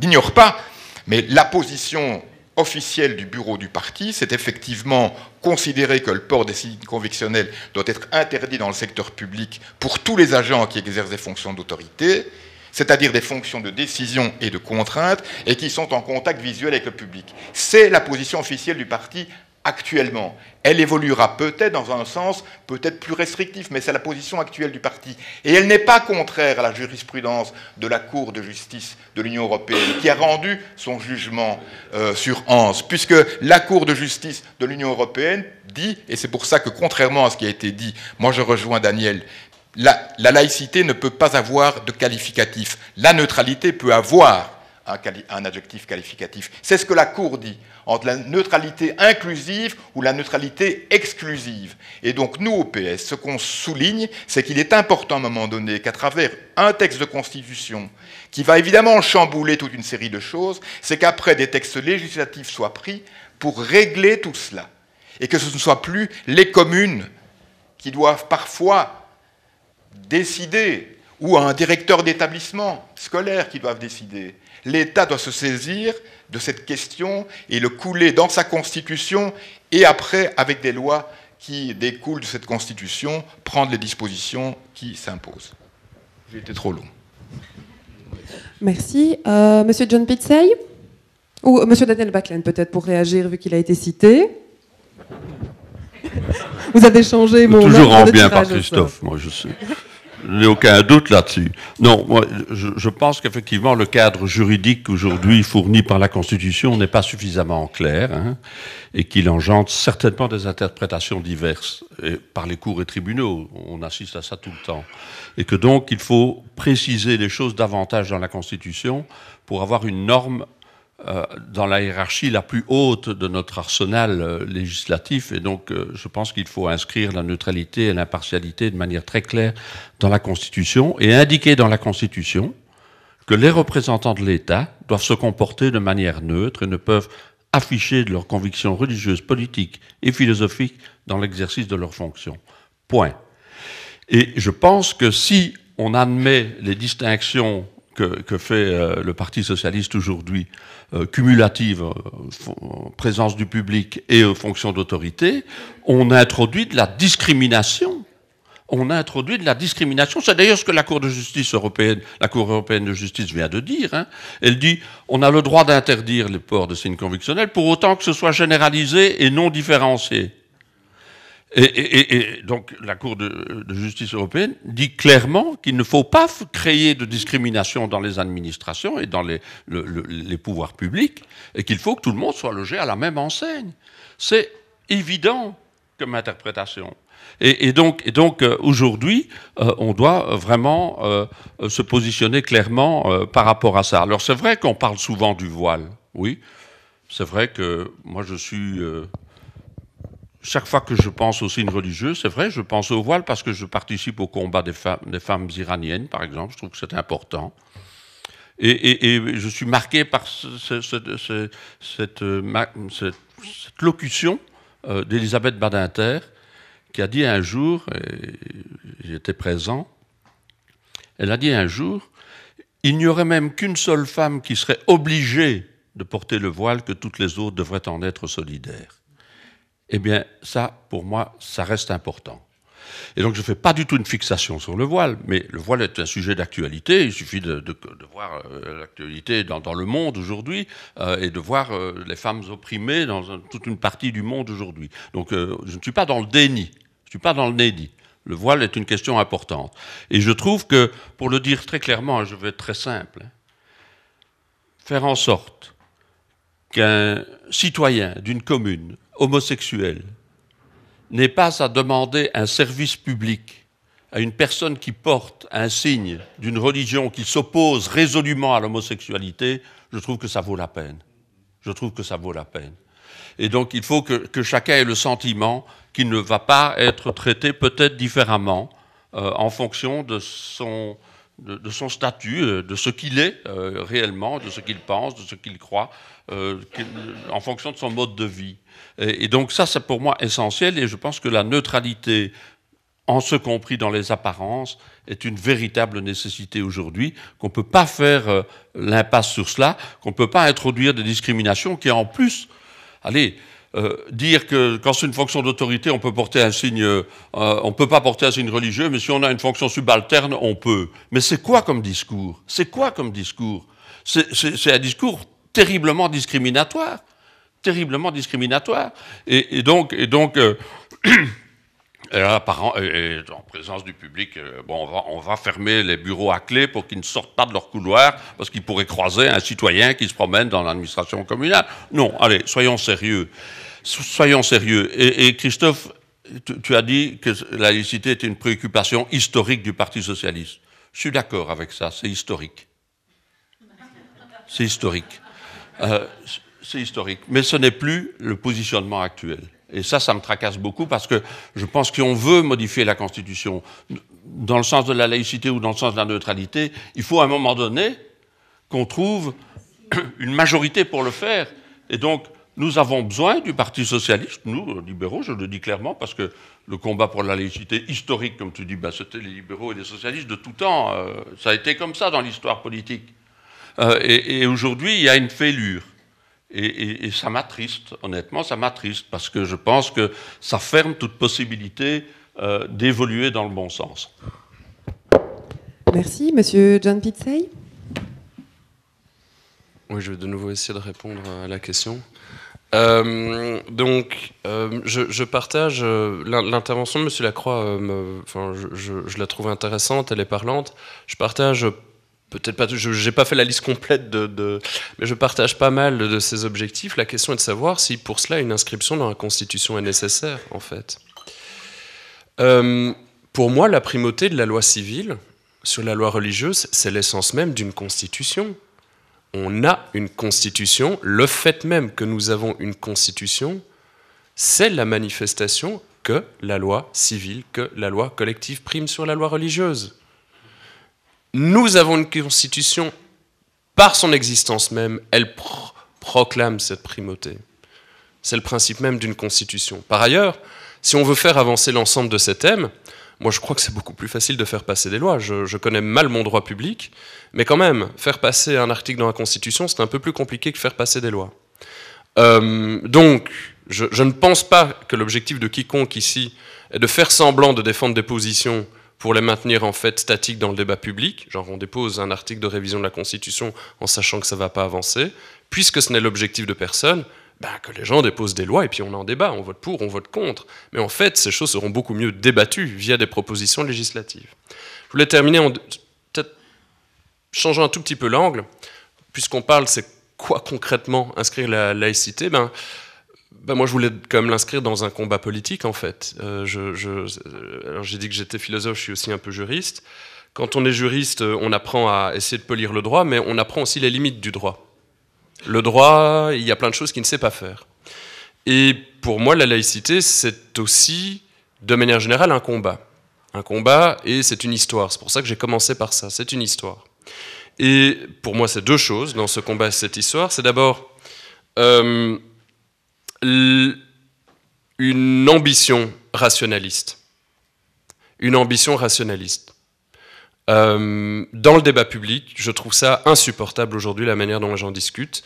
Les techniques de communication sont faites, sont conçues pour empêcher un débat rationnel et pour empêcher que des gens se répondent de manière claire. Je sais ici que tout le monde n'est pas d'accord avec la position d'écolo. J'ai fait l'effort de l'exposer de la manière la plus claire possible pour qu'elle puisse faire l'objet des réfutations les plus informées possibles. Je crois que c'est absolument important que les représentants politiques de ce pays donne des lettres de noblesse à ce qu'on appelle l'universalisme, et l'universalisme, c'est le rationalisme. Le rationalisme, on doit être capable de délibérer de manière rationnelle. Et la deuxième chose, c'est l'émancipation collective. C'est donc se battre pour les libertés publiques, c'est se battre pour l'état de droit, c'est se battre pour la participation démocratique, c'est se battre pour les droits sociaux et culturels. Et pour moi, c'est important, s'il y a bien un vote pour moi qui a été très difficile, c'était plus facile pour François, qui était dans l'opposition au fédéral. Pour moi, c'était très compliqué, j'ai dû voter. Ce sont les lois d'exception lors de la crise Covid.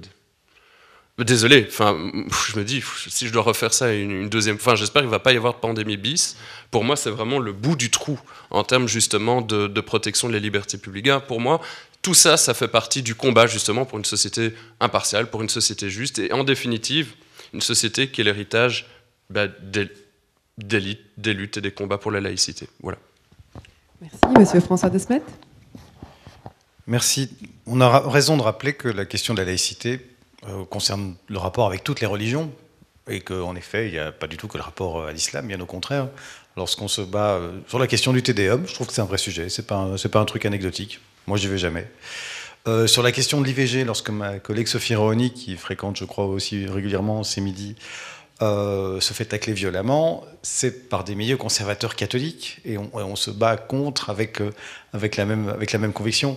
Donc il n'y a pas de focalisation sur l'islam. Si le voile est un sujet, c'est pas de notre faute, c'est pas de la faute des laïcs, c'est parce que aujourd'hui, désolé de le dire, seules des personnes portant ce signe convictionnel demandent un incommandement et une exception à un principe de neutralité d'apparence qui fonctionne depuis des dizaines d'années, sans que quelqu'un avec une kippa, un t-shirt de la FGTB ou un signe politique demande cette exception. Donc, pardon, mais il ne faut pas renverser la charge de la preuve en disant, mais au fond, est-ce que vous n'auriez pas un problème avec l'islam? Est-ce que vous ne seriez pas un tout petit peu islamophobe ou que sais-je? Non, désolé.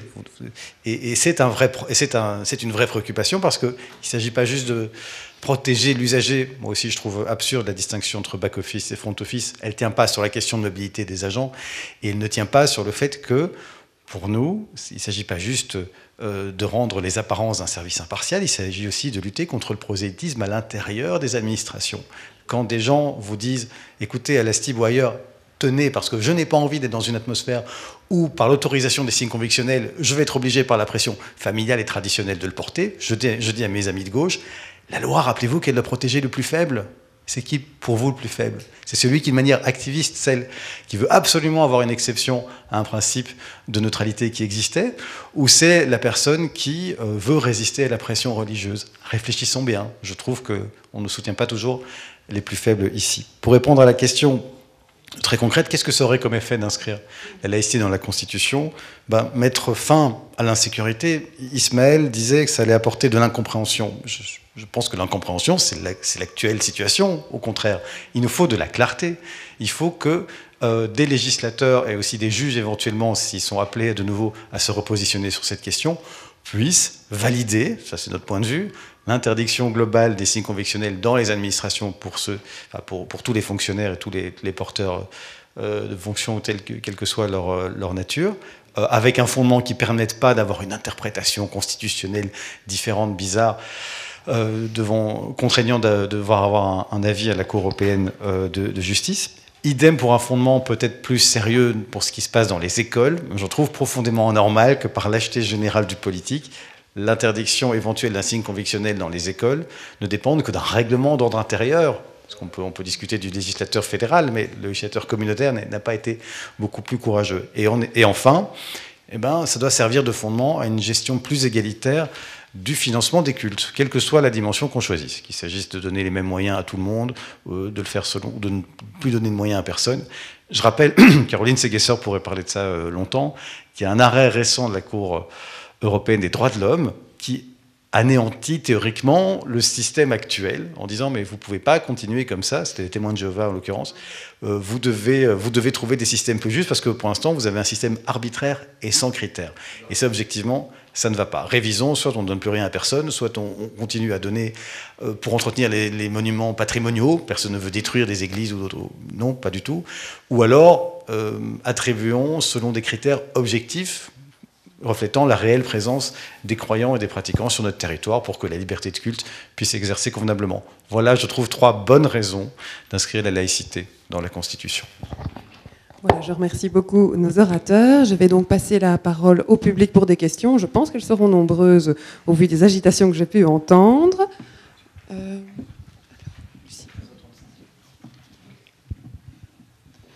Alors, monsieur, je vais peut-être prendre 2 questions à la fois.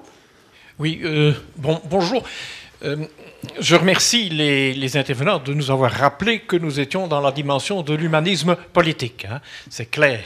Mais donc, l'image de la France est intéressante à cet égard-là. Et moi, je suis tombé tout à fait récemment sur une étude qui a montré qu'en France, 72% des jeunes Français estiment que la laïcité est discriminatoire. Hein, bon. Et on le comprend, dans le sens où la population arabo-musulmane ou d'autres trucs considèrent que c'est peut-être un problème. Alors la question que je me pose est toute simple. Est-ce que l'idée ou la manière de défendre l'inscription de la laïcité dans la Constitution ne risque pas d'être vécue, notamment par la population arabo-musulmane, comme une attaque contre l'islam? Une seconde question, peut-être ?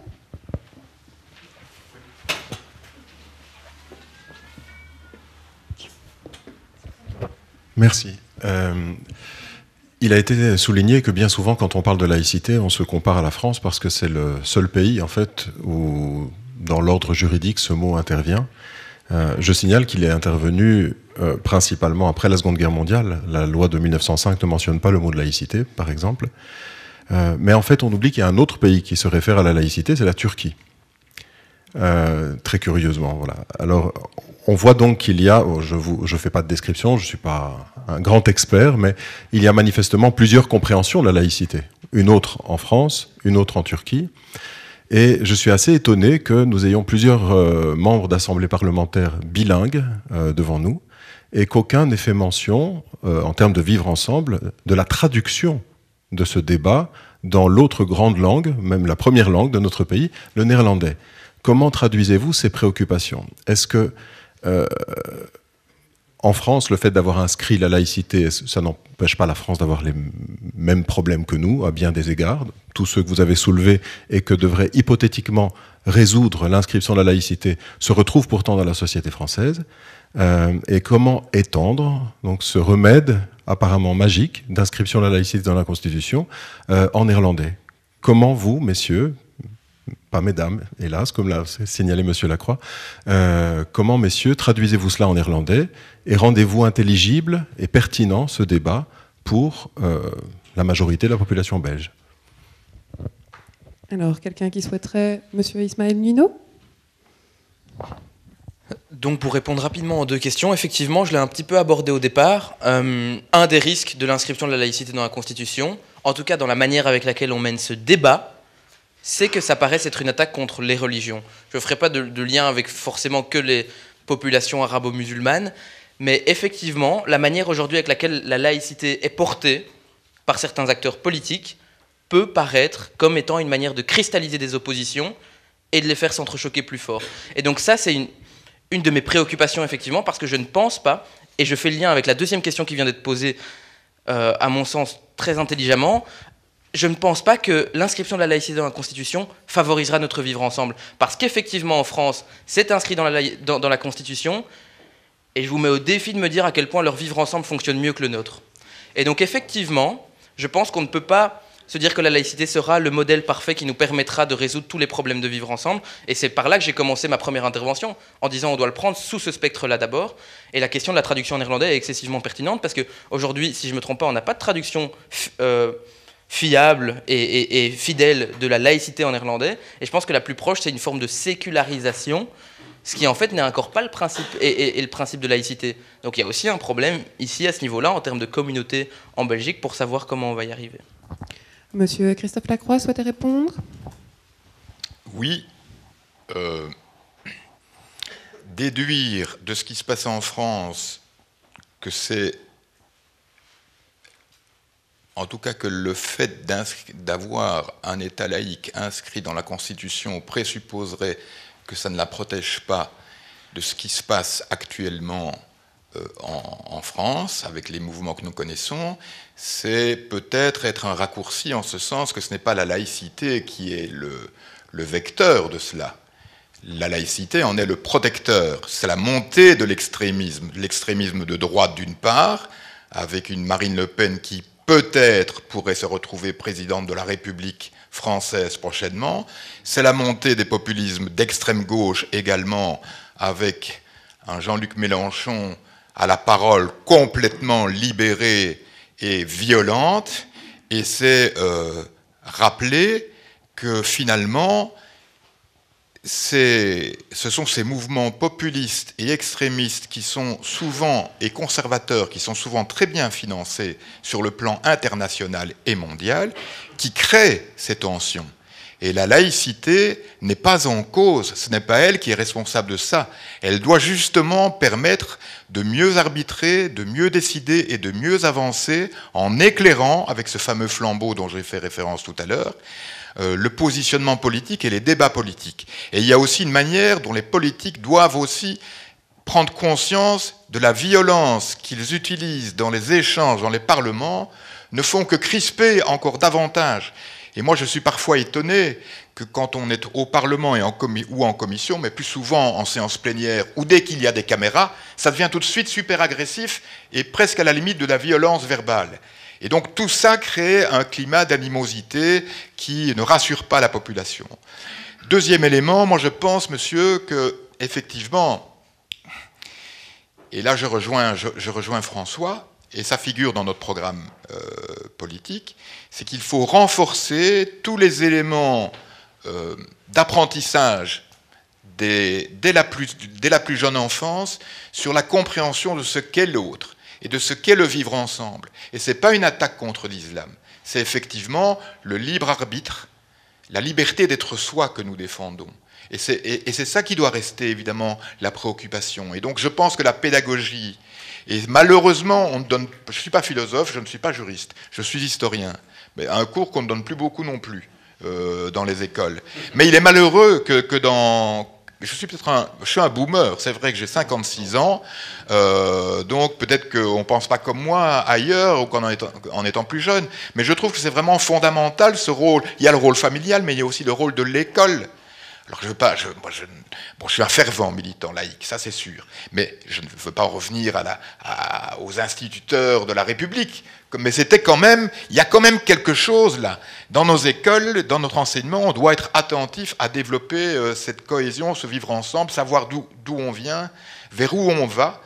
Ça me semble indispensable. Sur la traduction, effectivement, là je te rejoins, il n'y a pas d'expression en néerlandais qui est cohérente par rapport à ce que l'on veut, et donc ça peut être un moment de crispation.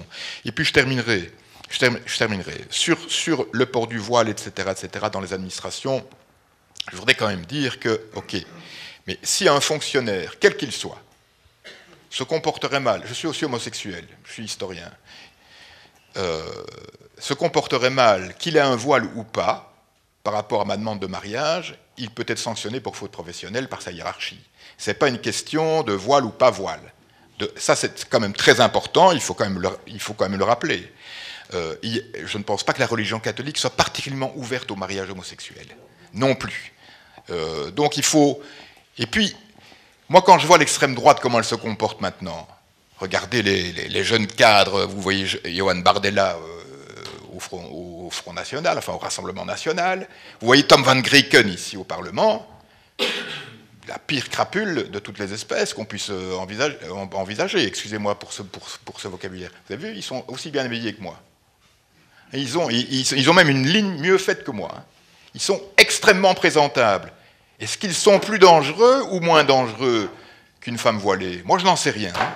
Enfin, si, je le sais. Donc, je trouve qu'il faut, surtout en tant que laïc, il faut éviter les raisonnements trop binaires. Et bien sûr s'il y a du prosélytisme au sein d'une administration, ça ne va pas. Si bien sûr il y a des services au public qui ne sont pas rendus correctement, notamment pour des motifs religieux, mais qu'on porte le voile ou pas, ça ne va pas. Mais l'un n'induit pas systématiquement l'autre.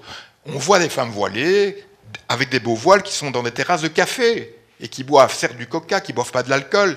Est-ce qu'elles participent à notre démocratie de manière inclusive? Mais bien sûr que oui. Et puis il y en a d'autres qui sont habillés de pied en cap avec un voile burqa, et là c'est évidemment de l'oppression.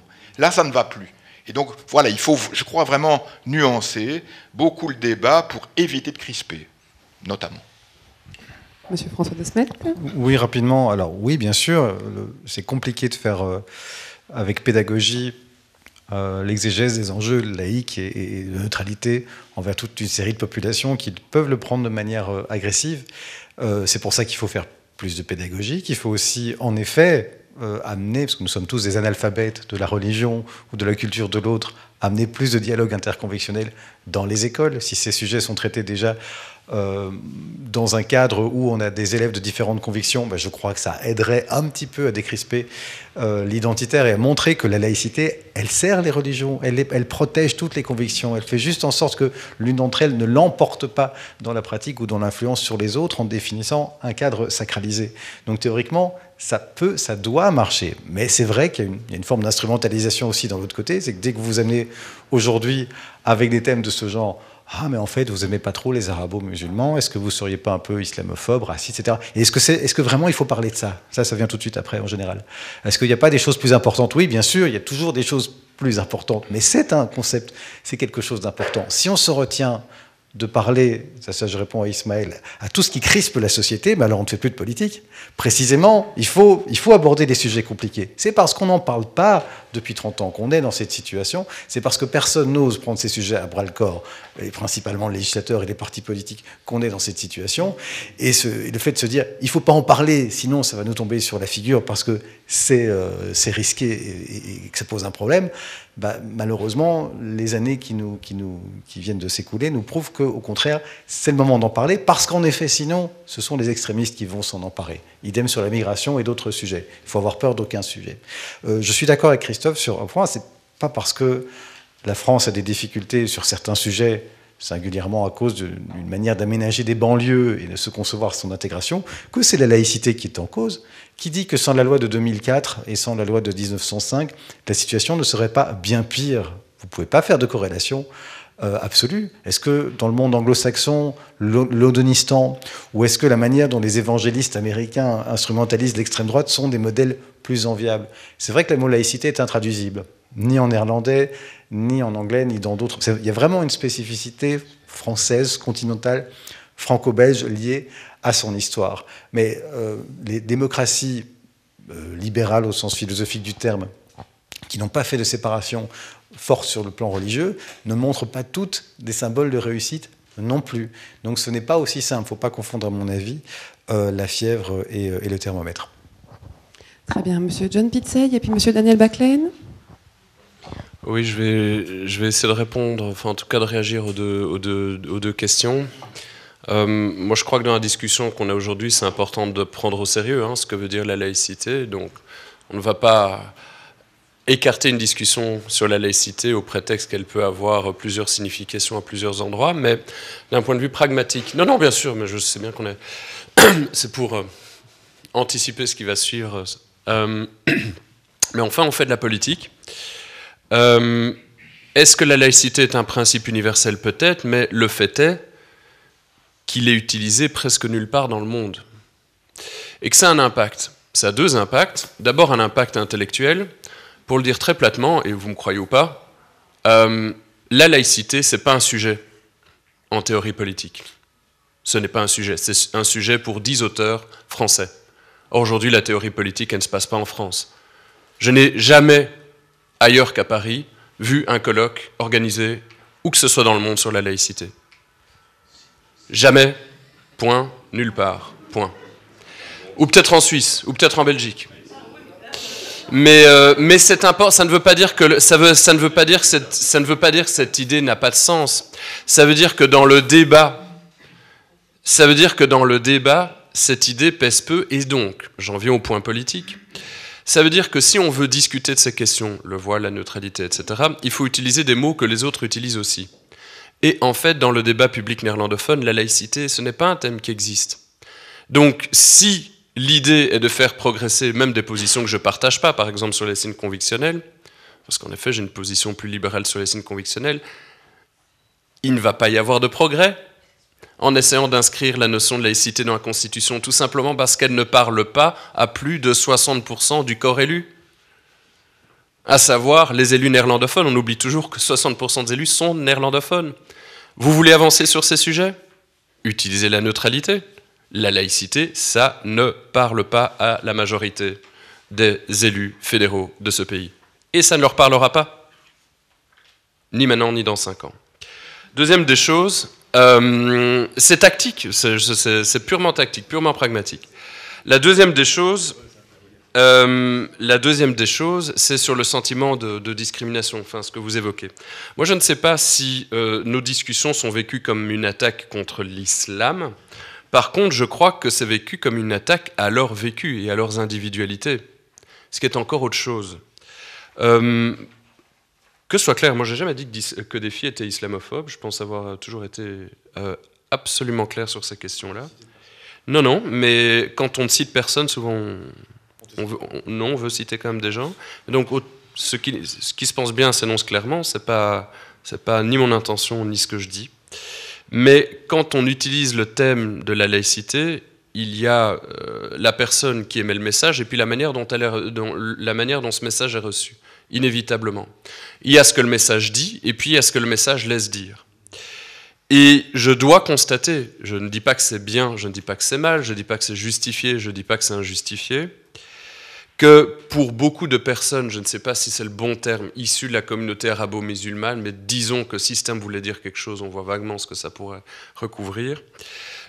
Nos discussions sur les signes convictionnels et sur le voile agacent. Ça agace que le port du voile soit toujours associé non pas à l'islam, mais à l'islamisme politique ou à l'islam politique. Parce qu'en fait, ce sont des gens réels, des personnes réelles, qui vivent comme nous tous leur foi ou leur absence de foi de manière bricolée. Ça, c'est la vérité. C'est comme ça que ça se passe en vrai. Ça agace pour des femmes qui portent le voile d'être toujours traitées de cinquième colonne ou de marionnettes de leur propre conviction. Ça agace. Ça agace que le port du voile soit toujours associé au conservatisme parce que beaucoup des personnes qui militent non pas pour le port du voile, mais pour la liberté de porter le voile, ce qui est quand même un peu différent, ils sont les mêmes qui militeraient pour le droit de ne pas porter le voile en Iran. En fait, c'est d'abord un enjeu de liberté publique. Et ça agace ces militantes d'être associées au rang des conservateurs. Et puis ça agace qu'on leur parle toujours de pédagogie. Et qu'on leur dise, mais en fait, vous ne savez pas très bien ce que vous pensez vous-même, et qu'on leur explique à leur place ce qu'est leur foi ou ce que n'est pas leur foi, ce que doit être leur foi ou ce que ne doit pas être leur foi. Parce qu'en effet, nous sommes souvent des analphabètes de la foi ou de l'absence de foi des autres. Et ça les agace encore plus qu'on rentre dans leur cerveau, qu'on ouvre leur cerveau, et qu'on décide d'en haut si elles sont émancipées ou pas. Imaginez, vous débattez, et alors vous avez des gens qui discutent, mais vous savez, c'est un signe d'aliénation, etc. Mais vous avez peut-être une femme voilée qui est à 2 mètres de vous, et qui est quand même en droit de se dire, mais tu es en train tranquillement de me traiter d'aliéné en face d'un auditoire de 100 ou 200 personnes. Ben, c'est pas respectueux. Et donc, c'est pas une attaque contre l'islam, mais c'est vécu comme une attaque contre elles, dans leur vécu, dans l'épaisseur de leur vécu. Voilà. Et de nouveau, je ne sais pas si c'est bien ou pas bien, mais dans le débat public, la moindre des choses est de vivre avec ce respect-là ou cette exigence de respect qui doit être une exigence de respect mutuel, selon moi. Voilà.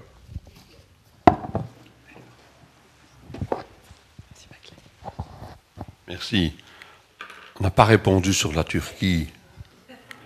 Alors, en fait, la Turquie, c'est de nouveau, c'est un peu comme pour le PS en Belgique, c'est un problème historique. C'est Kemal Atatürk qui avait inscrit la laïcité dans la constitution turque, et puis le dictateur Erdogan n'a pas osé revenir là-dessus parce qu'il ne s'intéresse pas beaucoup à la constitution en fait, et donc ça ne le préoccupe pas. Voilà, la raison c'est celle-là. Mais c'est vrai que c'est donc un phénomène historique, comme je l'ai dit tout à l'heure. Par contre, c'est vrai que ce sondage en France sur la façon dont la laïcité est perçue est interpellant. Je crois que c'est aussi le résultat d'un combat de l'islam politique en France. Hein. Très clairement, il y a un combat de l'islam politique avec un entrisme très important des frères musulmans notamment, qui crée un climat comme quoi la laïcité serait quelque chose d'oppressant, serait quelque chose qui irait contre la diversité. Et ça, c'est un comble d'ailleurs, hein, parce que honnêtement, c'est parce qu'il y a de la diversité qu'il faut de la neutralité. Hein. S'il n'y avait pas de diversité, si on était tous pareils, on ne parlerait pas de ça. Ça n'aurait aucun sens. Mais plus il y a de diversité, plus il faut de neutralité, plus il faut de laïcité. Ça, c'est évident. Pour que chacun se sente à l'aise, hein, pour le dire simplement, il faut donc cette neutralité parce que justement il y a de la diversité. Alors c'est vrai que le terme laïcité fait l'objet d'une traduction très récente en Flandre. On commence à voir par-ci par-ça le mot laïcitate. C'est comme ça pour beaucoup de mots flamands, hein, où on prend le mot français, on ajoute ate à la fin. Et donc c'est le cas pour la laïcité. Maintenant on parle de laïcitate. Mais bon, c'est vrai que le terme n'est pas approprié par la culture flamande aujourd'hui, ça, c'est très clair. Moi qui suis rattachiste, ça ne m'intéresse pas trop, mais voilà. Et donc, je voulais peut-être terminer par dire que pour moi, la meilleure façon de progresser, parce que c'est ça qu'il faut faire progresser. Il y avait un prix Nobel, Albert Claude, qui disait « Si vous voulez empêcher un projet d'aboutir, exigez qu'il soit parfait ». Moi, c'est une phrase que je me répète souvent, et je pense que si on veut progresser dans le sens de la neutralité et de la laïcité, si on inscrit déjà dans la Constitution le principe de neutralité, d'impartialité, et que, très clairement, les représentants de l'action publique ne peuvent pas porter de signes convictionnels, religieux ou politiques dans l'exercice de leurs fonctions, je trouve qu'on aura très fortement progressé. Voilà, et c'est pour cela que je suis partisan de cette position-là, parce que je pense d'abord aux usagers des services publics et qu'il est important pour eux de garantir cette neutralité. Alors c'est vrai, tu as raison, hein, les homosexuels, s'ils sont discriminants, ils sont condamnables, la loi permet de le faire, mais quand même, aller chercher un formulaire pour l'euthanasie devant quelqu'un qui porterait un col de clergyman ou devant quelqu'un qui aurait manifestement des signes qui montrent qu'il est fondamentalement opposé à cela, ben, c'est gênant, ce n'est pas normal, ce n'est pas permettre à chacun d'être tout à fait serein. Et donc voilà, c'est pour ça que je plaide pour cette neutralité, et je répète qu'il doit être aussi dans l'apparence, parce que sinon on n'aura pas gagné grand-chose. Voilà, merci beaucoup. Ce que je vous propose de faire, comme nos représentants sont attendus ailleurs, c'est de passer tout de suite au sandwich, où on pourra poursuivre les échanges. Et voilà, je tiens encore à remercier nos représentants, au public d'être venus nombreux. Merci beaucoup.